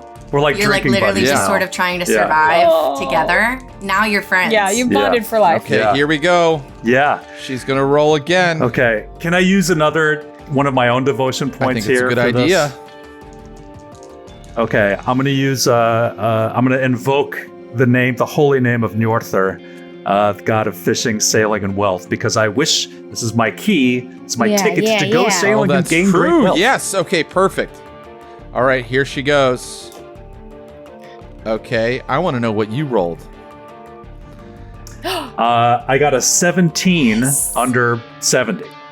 Whoa. She suddenly slumps against your shoulder, and you hear in your ear, yes! Yeah! And everybody goes, yeah! And cheers for Niall! And it wakes her up for a second, and she's like, whoa, and then she falls off her stool, boom, against the ground. And people are like, no. And I hit him real hard on the back. And I jump up and ah! And I grab the table and I throw it over. It's like, ah! It's like just like saliva. Get this just man flying some out of my water.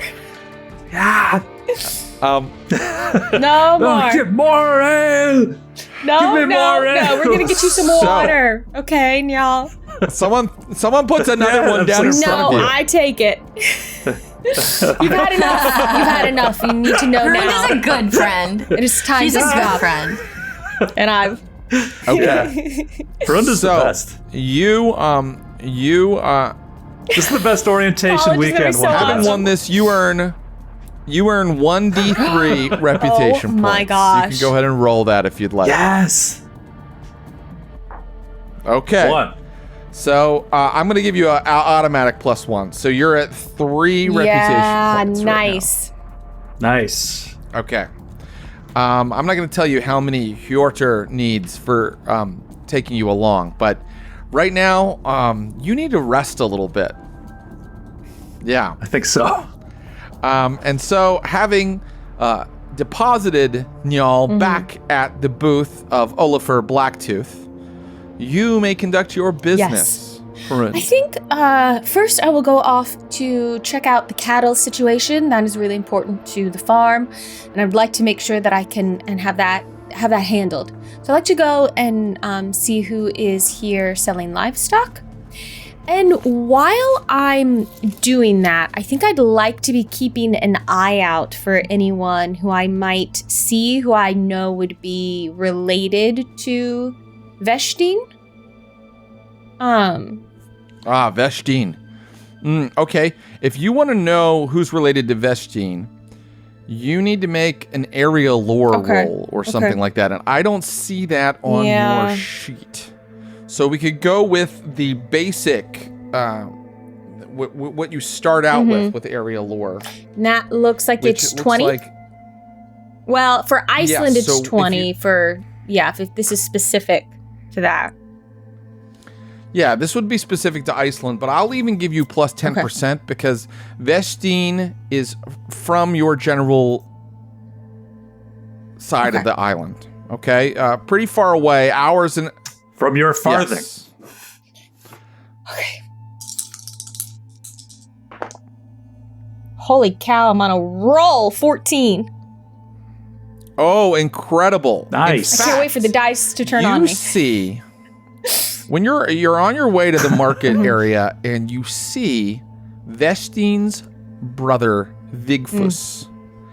Vigfus and 2 other men have a man kind of cornered up against one of the stone booths, and they're talking to him very intently. Oh, I'll walk over and just kind of do that thing where you sort of like you don't say anything, but you kind of like join a circle of people who are already talking, like you belong there, and I will do that. And so I won't say anything, so I'll wait for them to notice me, which might be immediate. But, and just... They don't notice you yet, and Vigfus, by the way, is nothing like his brother Vestine. He's smaller, he's younger, he's kind of scrawny, he looks impoverished, and so do the scrawny, I mean, you might call them in a different era punks who are with them. Yeah. But they have a man, and this man looks a bit older. He looks a bit frail, and he is a bearded man. He looks like he has some wealth according to his clothes. And Vigfus is saying, Vestine has a long memory. He remembers who do well for him and who speaks out against him. I'd be careful how you judge this case. And then one of his friends taps Vigfus on the shoulder, and Vigfus turns and sees you, Hurun. Oh, I'm sure what you mean to be saying is you better be careful to judge the case fairly under the law. You wouldn't want to encourage someone to do anything that would bring about dishonor to them or their family. Of course. And who might you be? Hello, I am Hurund Erbsedotir. Oh, I think I've heard of you. You likely have. I've gone a Viking. I've been quite successful along the Scottish coast. My reputation, I'm sure, precedes me. And you're kin to Skafti, yes? Yes, I am. And you're kin to Vestine. So what are you doing talking to this man this way? I'm just making the details of the case known to everyone. And what are the details? That Vestine has promised that any who speak out against him, well, let's say their fate. No. What? What? Their fate? Well, what? Their fate would be in question. I'm so furious. I don't even know how to begin to react to this. Well, let's see here. I see that you have a passion of love for your family. Is that right? Okay. So if you want to not do anything, then you need to fail at a love family roll. Now, I'm not sure this is exactly how it says to use passions in the book, but it's how I'm going to use them because they can help you. That and sounds I'm going to pretty make cool. it also sometimes force your hand. So we're going to make love family roll. So it's 80%. And then we'll see how that determines how I act.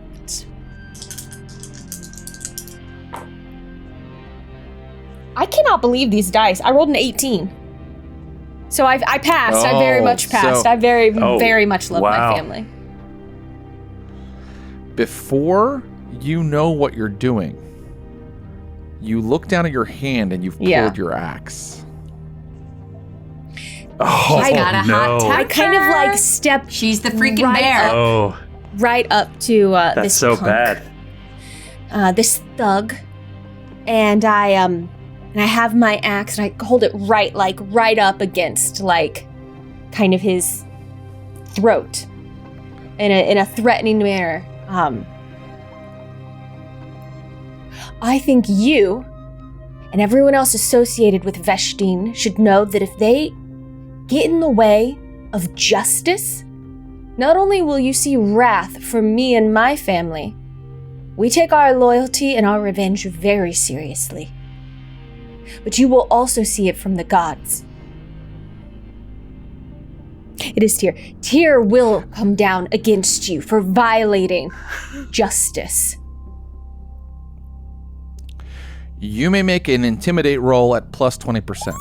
Okay, so that's 45%. Come on, keep being nice to me, dice. Don't Don't tip the scales now. Nope, that was it. That's where the tides turn. 92. Vigfus steps back and goes, "You all see? She's drawn weapon against me! At the old thing! Look! She sheds blood at the old thing!" There's no blood here. And people start to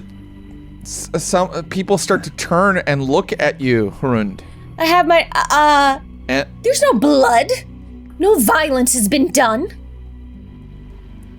A man steps out of the crowd. He looks like a known man, although you don't know him exactly, but he looks like a senior man. And he says, "Here now, what goes on here?" These children are running around trying to interfere with the law. And that, I believe, goes against the spirit of the all thing, and I'll sheathe my axe. Vigfus says, "She threatened me with her weapon. Youth! We all know this is forbidden." You've been threatening. Who have I threatened? What have I This said? man right here. We all know what will happen to anyone who speaks out against Veshtin. You look over at the older gentleman, the older, wealthier gentleman, and his eyes are big, and he looks very afraid, and he's not backing you up or saying anything unless you can make some sort of skill roll to convince him. Okay, I will. Oh, jeez. I wish I was there to I have help. 50% in speak I know, Lord Norse. I don't, what can I do? Anything? Speak to him in his own I language. mean, yeah. Let's look at what your It's options not are. much. I'm It not, looks like- I'm not charming. I don't have fast talk. Oh, unfortunately, you don't have someone with you who could help you in this particular case. Charm would definitely work here. Intimidate, fast maybe, talk would or- definitely work here. What's that?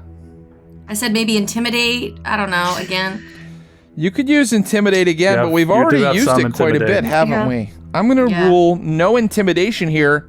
Can you ride him? You have a really good ride skill. You need to diffuse the situation. I Why don't you go ahead and give me a I'm gonna try for charm. or fast talk roll at your base chance. Charm starts at 15%. Yeah, it's a little better. Can I Oof. I would like to spend my, unless the point I gave to, I gave one of my points to Njal to use in his drinking contest, right? Not Okay. really. We So I still kind have of magicked our own little system. I would there. like to spend Yeah. my 1 point in devotion to Tyr, who is again about courage and justice, to give myself a 20% higher chance. So that'll make it a 35. Okay. Mark that.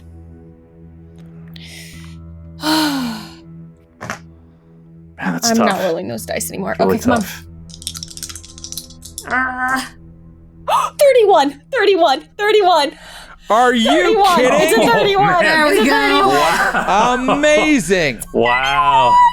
The Wow. man That was comes scary. forward. The man comes forward and he says, "It's true. Vigfus was threatening me, he and his friends, and she stepped in." And the crowd looks to Vigfus, and the known man says, "Get out of here, you.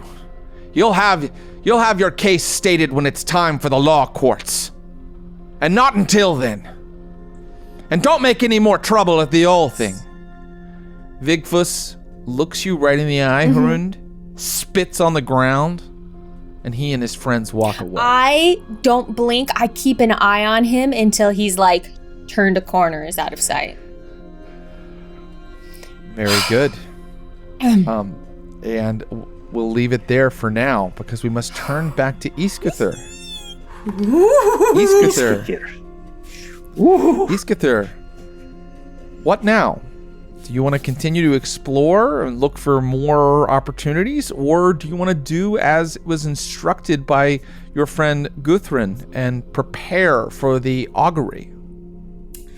I want to prepare for the augury, and I want to do that by trying to prophesy, fortune telling. That is one of the that actually is one of the like special areas of my realm of Sather, of the Weave. Telling prophecy or fortune telling is actually under that power. I don't think she's done it yet, really, but that is something that her realm can and does do.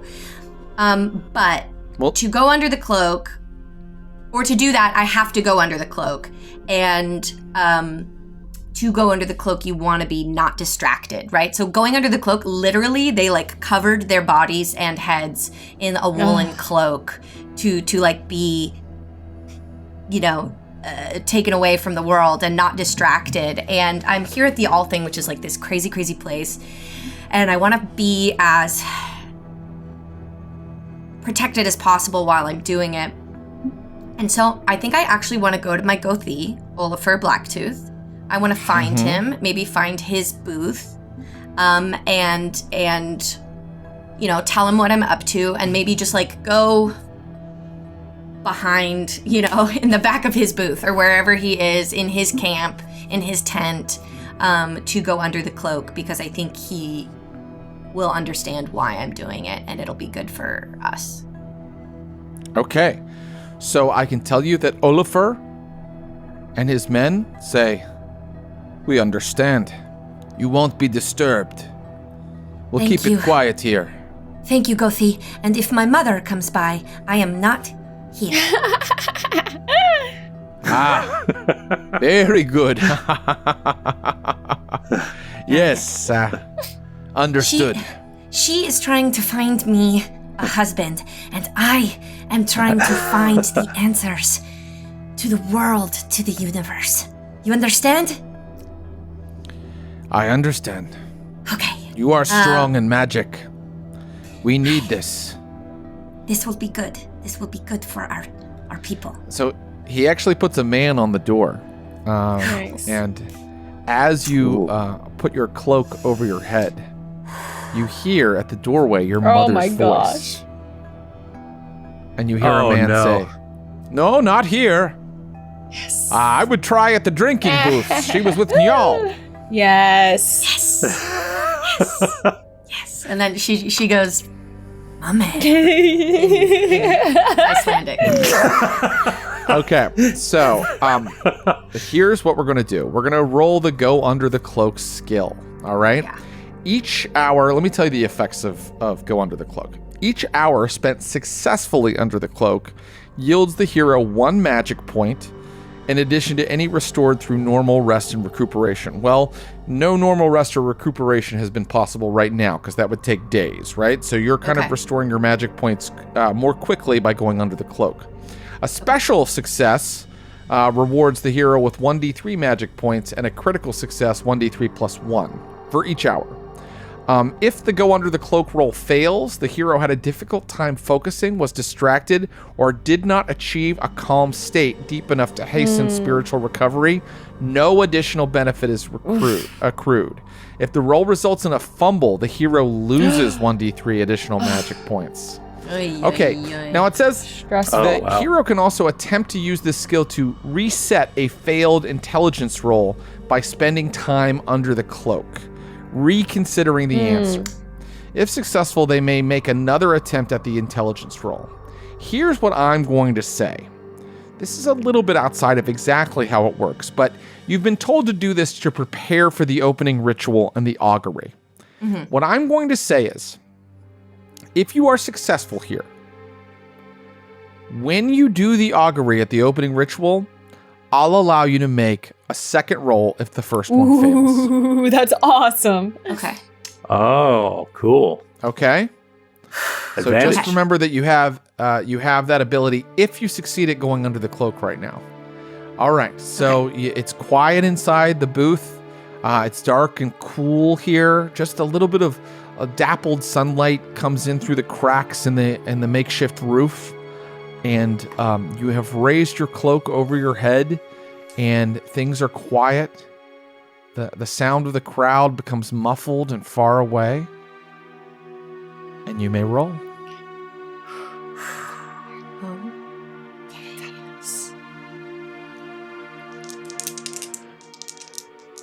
I'm going to. I think I'm gonna invoke one of my passions. Okay. Before I do that. Good. Okay. And I think I'm gonna use honor because, like, this is my chance. This is like could be honor. So I roll my passion first, right? And I want to roll under. Yeah. Okay. Well, let me just check one thing. So, I don't know. How often can we use our passions? Yeah, that was going to be my because we question. may have forgive me. We're all learning this game, so we may have made a slight issue there. Only one attempt at inspiration can be made in a situation or scene. Okay, we're fine. Awesome. We're fine as long as it's a different scene. Great. You're okay. Okay. All right, this is a different scene. So and this go is ahead my and first roll time your. using my passions. Oh, it's your first time. Okay, excellent. I use devotions. Yeah. I use devotions. Yes. Okay. Right. All right, here's your honor roll. Woo! 73 under 80. Ooh. So Yeah. Ooh, okay. Nice. I am A success. honorable. Plus 20% to your Okay. go under the cloak roll. Okay. And my go under the cloak is it's really not that great. It's plus 5 to basic. So it's 30. Plus 20 is 50. Okay, So this there you is go. Okay. 50. This is It's a coin true flip. Oh, the dice went onto the floor. If Oh, it's no. good, it counts. If it's bad, you re-roll. We all it's know good, it that's counts. the law. Okay. It's not good, so I'm gonna reroll it. Yeah. Wait. Exactly. It was never Wait, gonna I have work. to, It's never I gonna have to can't rule count on it, this. so. It fell on the floor, and you want to re-roll? I'll allow it. Go ahead. Thanks. Oh boy, yeah, nice. That's a 10. Yes. A 10. Oh, nice. Killing Is a it. 10 a special success? Under wait. 50? I don't know if I'm at 50 Maybe. or if my base is 30. I think we call it being at 50, and you rolled a 10, and that's a special success. You get 1d3 wonderful. magic points back. Okay. Nice. So that's a d6 halved. Yes. Okay, that's a 5. So that's a You 3. roll So up. 3. So a 3? So that's 3 That's three. magic points returned to Yeah. you. Right. Awesome. That's incredible. And I will say you feel yourself open to the fates here at the Althing. And I can tell you that you see a hand holding a scrap of wood. And there are runes on that wood. And it is a feminine hand. And your eyes move up the arm, which is in a brown cloak. And then your vision moves to the face, and you see the beautiful face of a young woman with blonde hair so light it is almost white, and piercing blue eyes like yours. And you notice that instead of an indentation under her nose, there's kind of a ridge there. And there's something funny about her nostrils. She's one of the hidden people. And you feel her presence somewhere out there in the assembly. And when your eyes open, you realize she's out there nearby. Oh. Whoa. She's gonna throw off the cloak. And she's gonna get up and she's gonna try and follow that. I think she feels it like a string. She feels it like a string tugging at her cloth, her weave. Somebody is yanking a string, and so she's trying to chase it, trying to follow that string towards this. I can tell you, when you person. open your eyes, I know it says 1 hour. I think that's important when you are ruling, how quickly you're able to go under the cloak and get back into the action. But I think for the purposes of our story, when you open your eyes, Iskather, it's full night. Oh! You've been under for a while. Yeah. And you can hear people putting their things away for the evening, heading back to their booths. You look out and the pathways between the tents are a lot more deserted. And so night falls on that first day. Can I ask, just for mechanical purposes, how many hours was I under the cloak? Sure. Let's call it 6. Wow. Okay, Wow. sick. You got some. Sick. You got like some leg cramps. And why don't you go ahead and tell you what, why don't you go ahead and take 5 more 1 magic points? I think there's something about like for as many successful hours as you stay under, I think I get 1 magic point back. So cool. You can, 1 for each. So I think that's can I get 6 more? That's great. We're going to call it your first hour, you got the 1d3, and then the next 5 hours, you get 1. Amazing. Cool. That's awesome. That's awesome. Yay!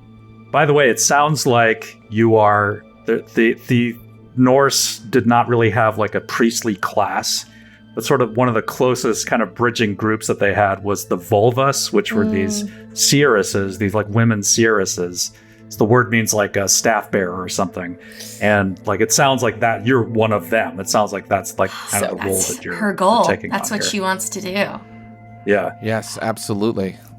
Very cool. All right, so if everybody is amenable, I will go ahead and move to the second day of the 2 days preceding the opening ritual. Yeah. And you may tell me what you would like to do now, Njal. Throw up a lot. Oh, you probably, wake up with an enormous hangover. But it helps that you've had a long time to cradle. sleep. When you went to bed, it was daytime, and when you woke up, it's daytime. And you have that bread base. Yeah, okay. I feel more amazing than I suspected I would. And he's like starts standing up, and it was just like his head just starts pounding. He's just I need more ale. More ale, please. It's morning, but you find a brewer that is already serving. All right, just give me one. Just one, please. He plops one down in front of you. Of the ram that banged me. Take some. It's just like, yes, a little bit better. Thank you. And he remembers like the extent of his victory, and he gives silent thanks to Freyr and to his friends who helped him. It's just like, yes, it is a new day dawns. Soon I will be aboard the great longships and sail towards the rich shores of Ireland, to the land of my ancestors. And then he starts throwing up. Very good. I think Iskadar would come in and go, "Good morning." I see you must have done very well then, if you have drank that much. I believe I won. Well, I am very proud of you. But they do not call me the Skull Splitter for nothing, so good job! She's gonna like... No. I am on the lookout for a woman. I've never seen her in life, but I've seen her in my dreams, and I know she is here.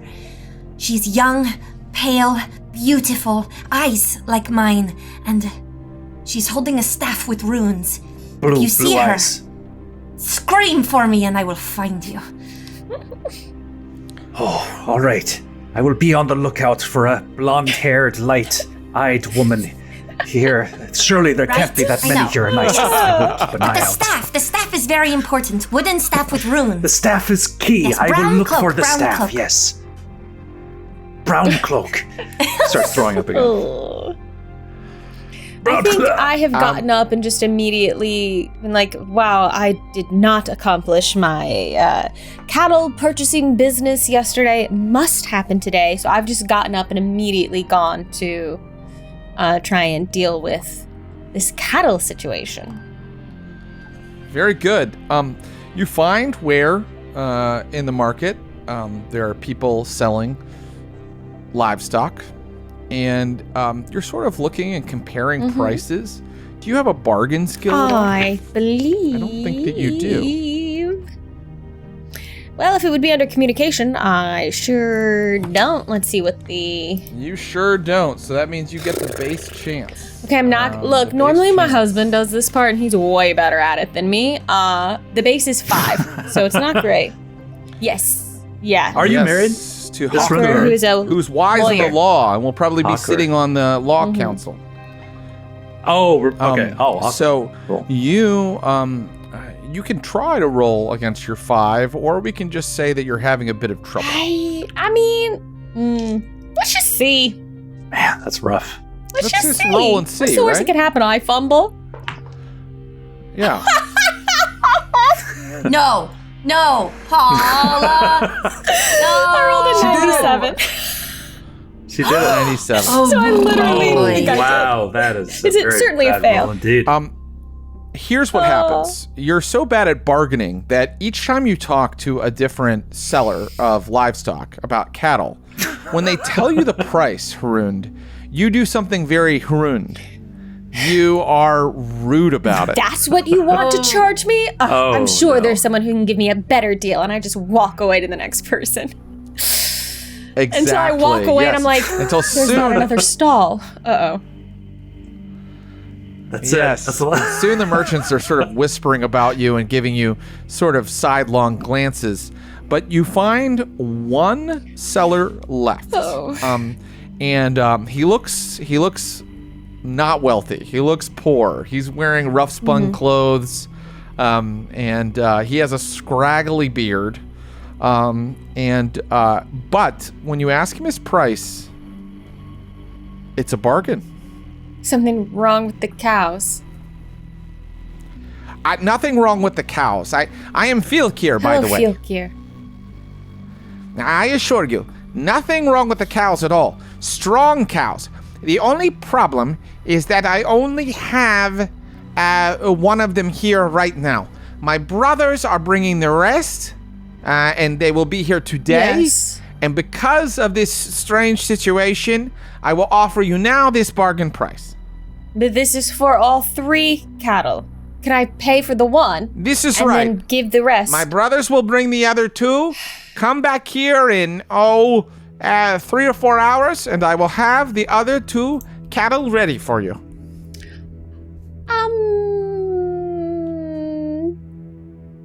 Can I do... my perception is not... Can I do just like an insight? The base is 20. I don't have anything extra in it to see, like... Does he seem super scammy? Does this seem like a bad idea? I do need the cattle and I can't afford the others. And 1, I suppose, is better than none. But am I about to get scammed? Yeah, it does. This feels super sus. You want an insight roll? Okay, give me an insight just- roll.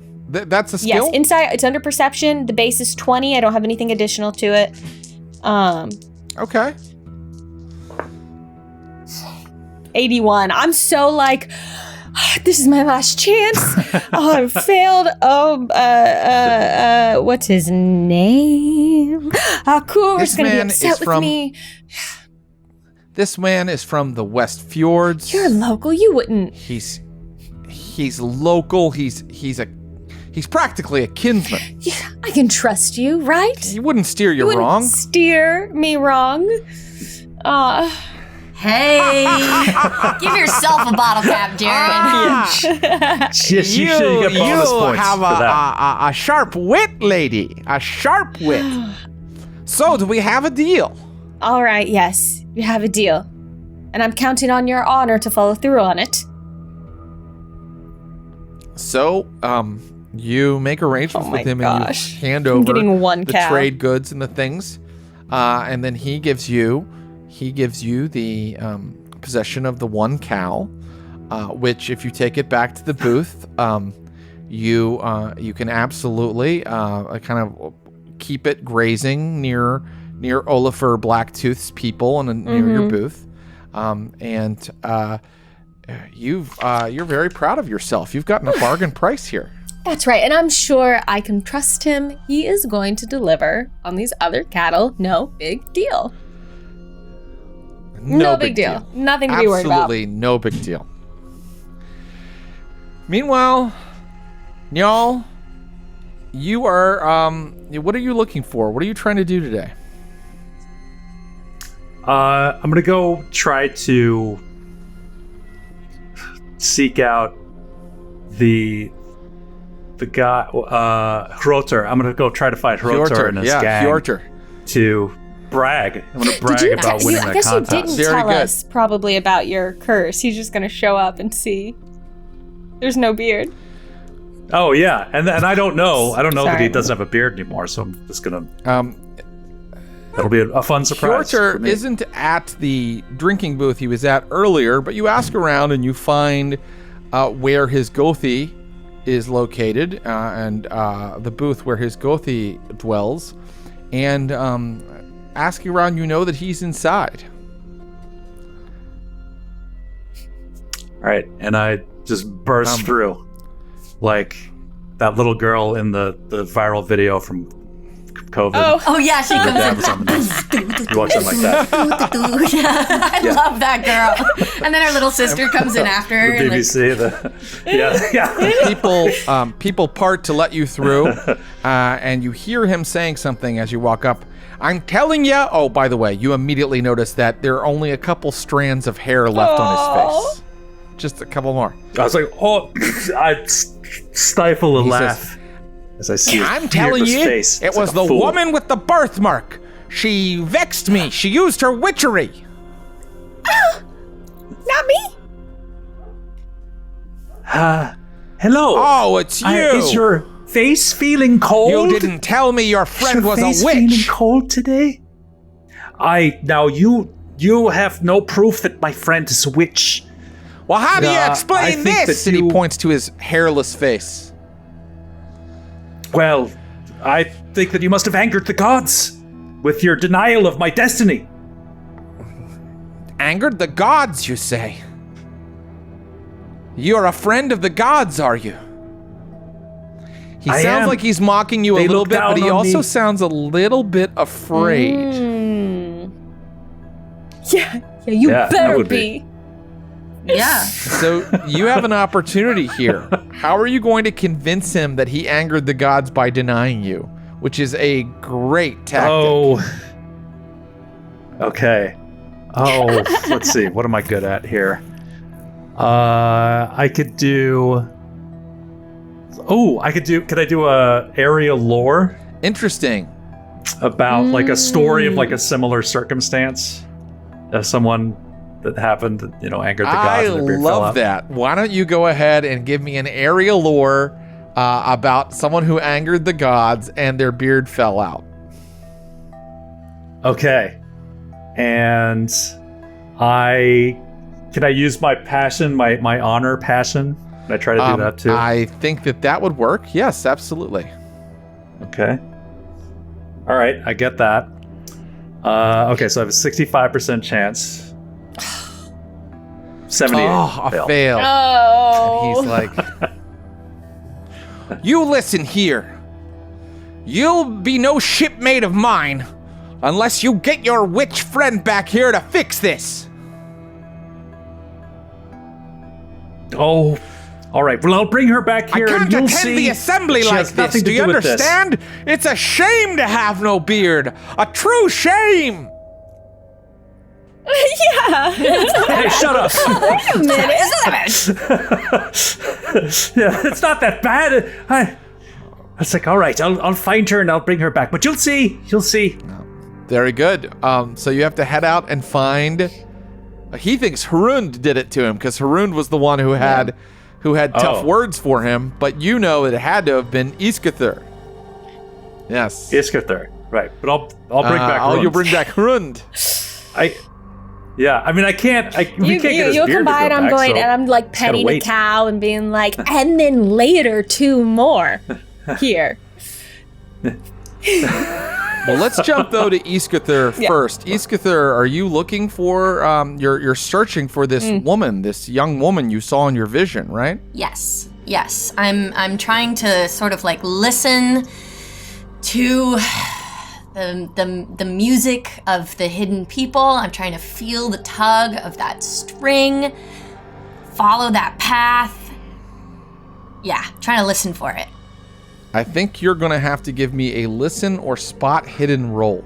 Okay, I'm going to try spot hidden. Let's see. Perception. Yeah, my spot hidden is better.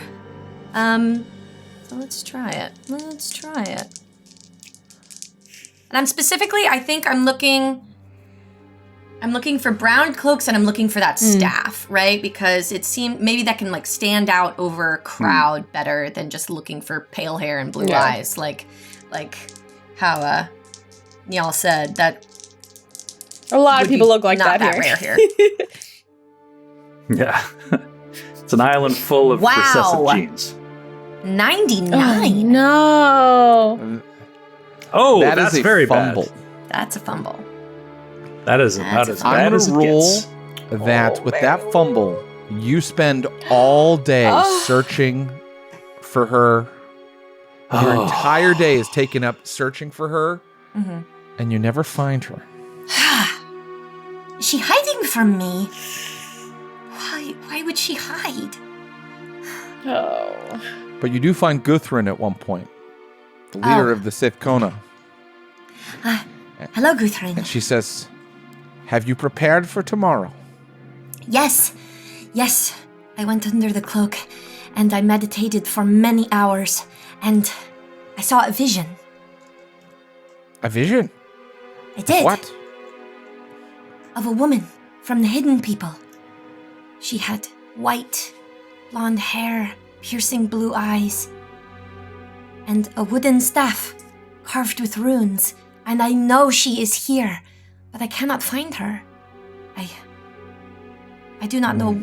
Maybe she is trying to hide herself from me. Maybe she does not want to be found, but then why would I see her in my vision? In my dream? If the Hidden People are here, then this is indeed an auspicious assembly. Yes. Perhaps we will learn more when we perform the augury. And she gives you instructions on where to meet her and the other Sith Kona. And she explains that the sacrifice will be made tomorrow to open the assembly. Sacrifice. And after the sacrifice, you and the other Sith Kona, in front of the entire assembly, will read the entrails of the sacrificed ox. And perhaps more will be revealed to you then.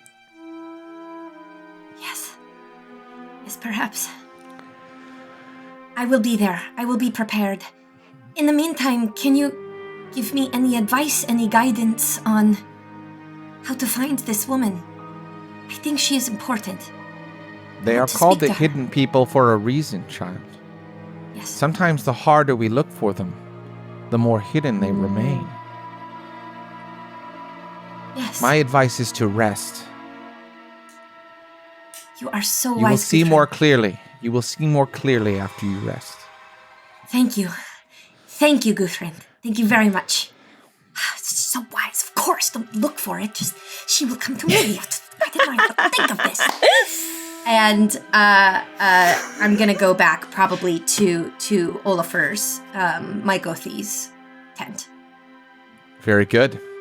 You do so. Njal, you find Harund. Mm-hmm. Harund, you're standing where Filkir said to meet him to get those other 2 cows. He's not there. And it's been 5 hours. Whoa. I will not forget this.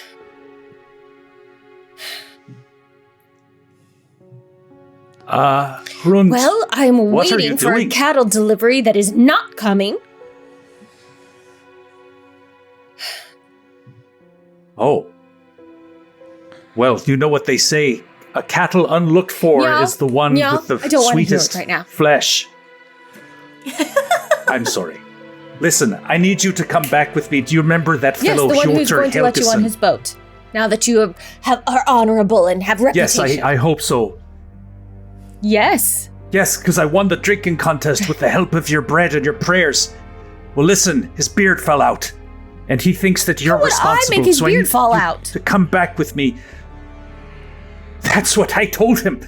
He thinks you're some sort of a witch, but I told him he's stupid. So come back with me and help me prove that he is stupid and that I should go with him on his journey. Thor, give me strength. Please. Let us go, I suppose. And I am everywhere I go looking for Filkir. And if I see him, oh Great. boy, he's gonna be sorry. you're keeping an eye out for Filcure, and let's see. You have a spot hidden skill and a listen skill.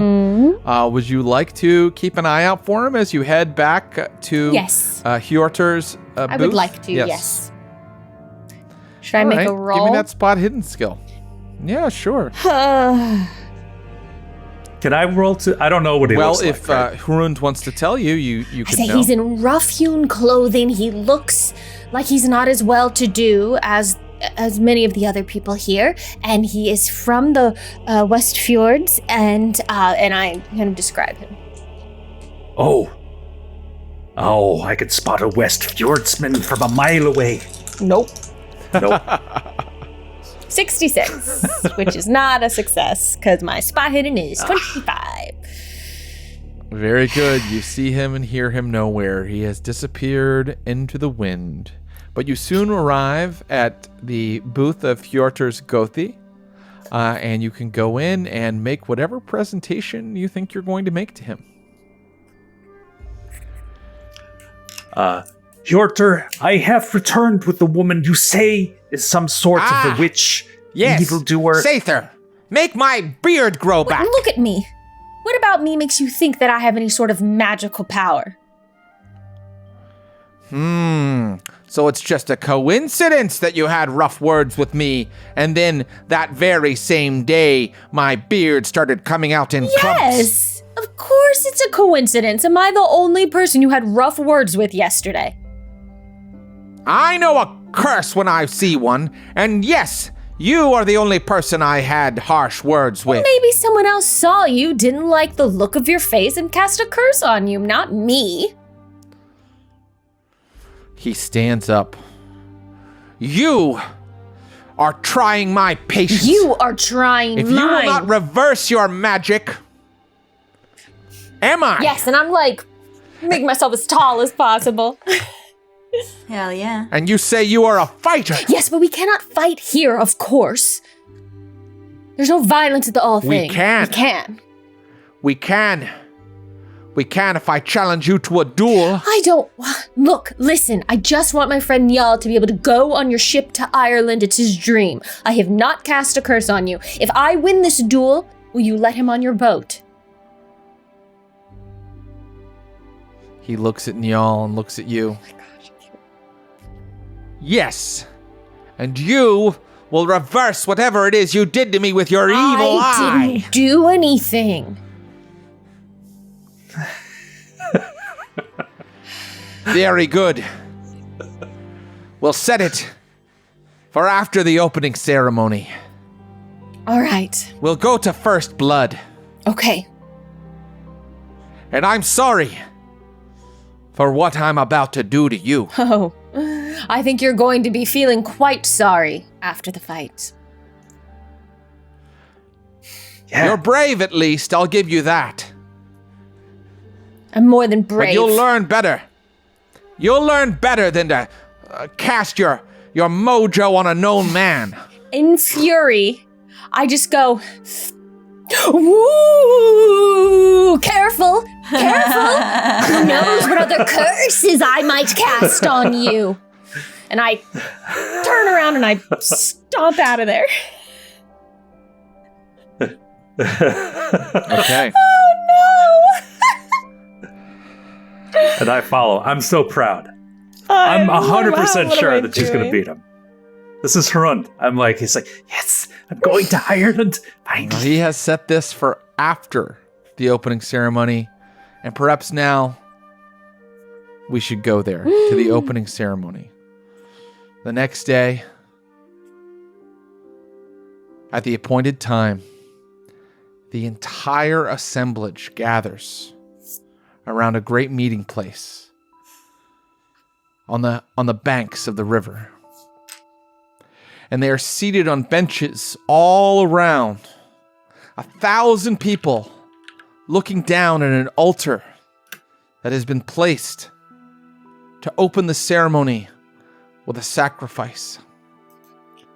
And Njal and Hrund, from your seats far in the back, you can see standing with gathered Zethkona, your friend Iskather. So proud. Also in a red cloak awaiting the sacrifice. If I make eye contact with my friends, I'm gonna surreptitiously be like, 2, 3, 4 strong men carry into the circle a red ox. They lead it. Sorry, they don't carry it. They lead it by a rope. Carrying it would be difficult. That would be a The mistake. crowd hushes as they lead in the ox. The man intones some words, the traditional words, to begin the ceremony. He says that this is a gift to Tyr, to bless the proceedings, to give the law courts the justice that they must operate under, to bless that justice. And then a man comes forward, a warrior. He raises his hammer and he strikes. The ox drops to the ground. Guthrin and the Seithkona move forward. Guthrin brandishes a ceremonial knife. She makes a long cut along the beast's abdomen. The crowd is breathless. You hear a gasp or two. From your perspective, Iskather, you see the blood seep out of the creature in waves. And you see as Guthrin pulls out the entrails, dropping them on to the altar. And she and the other Seithkona array themselves around it. And they touch the entrails. The blood is on their hands. The blood is on Guthrin's knife. And they look into the tangle of organs. And you look. And you may roll prophecy. Okay, I'm really nervous. You got this. Okay. So I would love to use my devotions. Mm-hmm. And also, you told me that I got a bonus point earlier. I'm going to give you plus 20% based on your under the cloak roll. Yeah, he said you can roll again. And you can roll again if you said- fail. Oh, yeah. That's what I gave Yes. you. Forgive me. That's what I Okay. gave you. I can So roll you again can if use I your fail. devotions and you can roll again if you fail. Yep. Okay, and then earlier for saying, taking skier from a thrall, you said I had a bonus Like point. a bottle cap? And Oh. we didn't decide what that meant yet, but I would like to invoke it now. Whatever Okay. it I'd like to is. make you eat your this words. Is what my Yeah. bonus point that I made up. Okay. This is what that means. However you succeed on your passion, we can knock it up a notch. So if you get a regular success, you'll get a special success. If you get a failure, if you get a failure, you still get a failure. But if you get a regular success, you get a special success. If you get a special success, you get a critical success. Okay, on passions. Awesome. Mm-hmm. Okay. And I can't use passion and devotion in the same one. No. Okay. Okay. Then I will use passions. I'm going to use my love for family, because I'm trying to make my family proud, and also I'm considering the hidden people as my family in her mind. She's I think always, that's good. You're in love Yeah. with one of the I'm hidden in people, love with one of the right? hidden people, and I'm waiting for him to come back so I can marry him and be a part of his family. I am convinced that that's what my future is, and this vision of a hidden woman here at the All Thing has only strengthened that. So my love for my family, which includes the hidden people, I think is the passion that I'm going with, and that's at a 90. So You got this. yeah, 49. Success. Nice. That's a And now special it's a success. special success. So you get plus 30% Yes. to your prophecy yes, skill. yes. Okay, plus 30. Awesome. And if I fail, you can roll I again. can roll again. And you can roll, Okay. roll Plus again. 30 to my prophecy. My prophecy is 35. Plus 30 is 65. And that's a 77. Come on, you got this. So I'm going to roll. You feel the heat of those entrails. You smell the smell, and your eyes are kind of watery, and everything is blurry for a moment. The vision will not come clear. This is your final chance. Please, hidden people. Please, Freya. Show me the future. 64. No way. That's one under what you needed. God. Wow. 64. Wow. This is the second time I've rolled like one under what I needed. One under. Here's what you see. God. For a second, the ox lying on its side and bleeding is not an ox. It is your friend Hrund, lying on her side and bleeding, cut across the abdomen, dying. You try to get closer, to look closer, to see how she's hurt. If you can help, for a moment you're lost in the vision. You think it's happening now. You think this is real, but you are distracted. You were distracted. The vision suddenly disappears because you see someone in the crowd staring intently at you.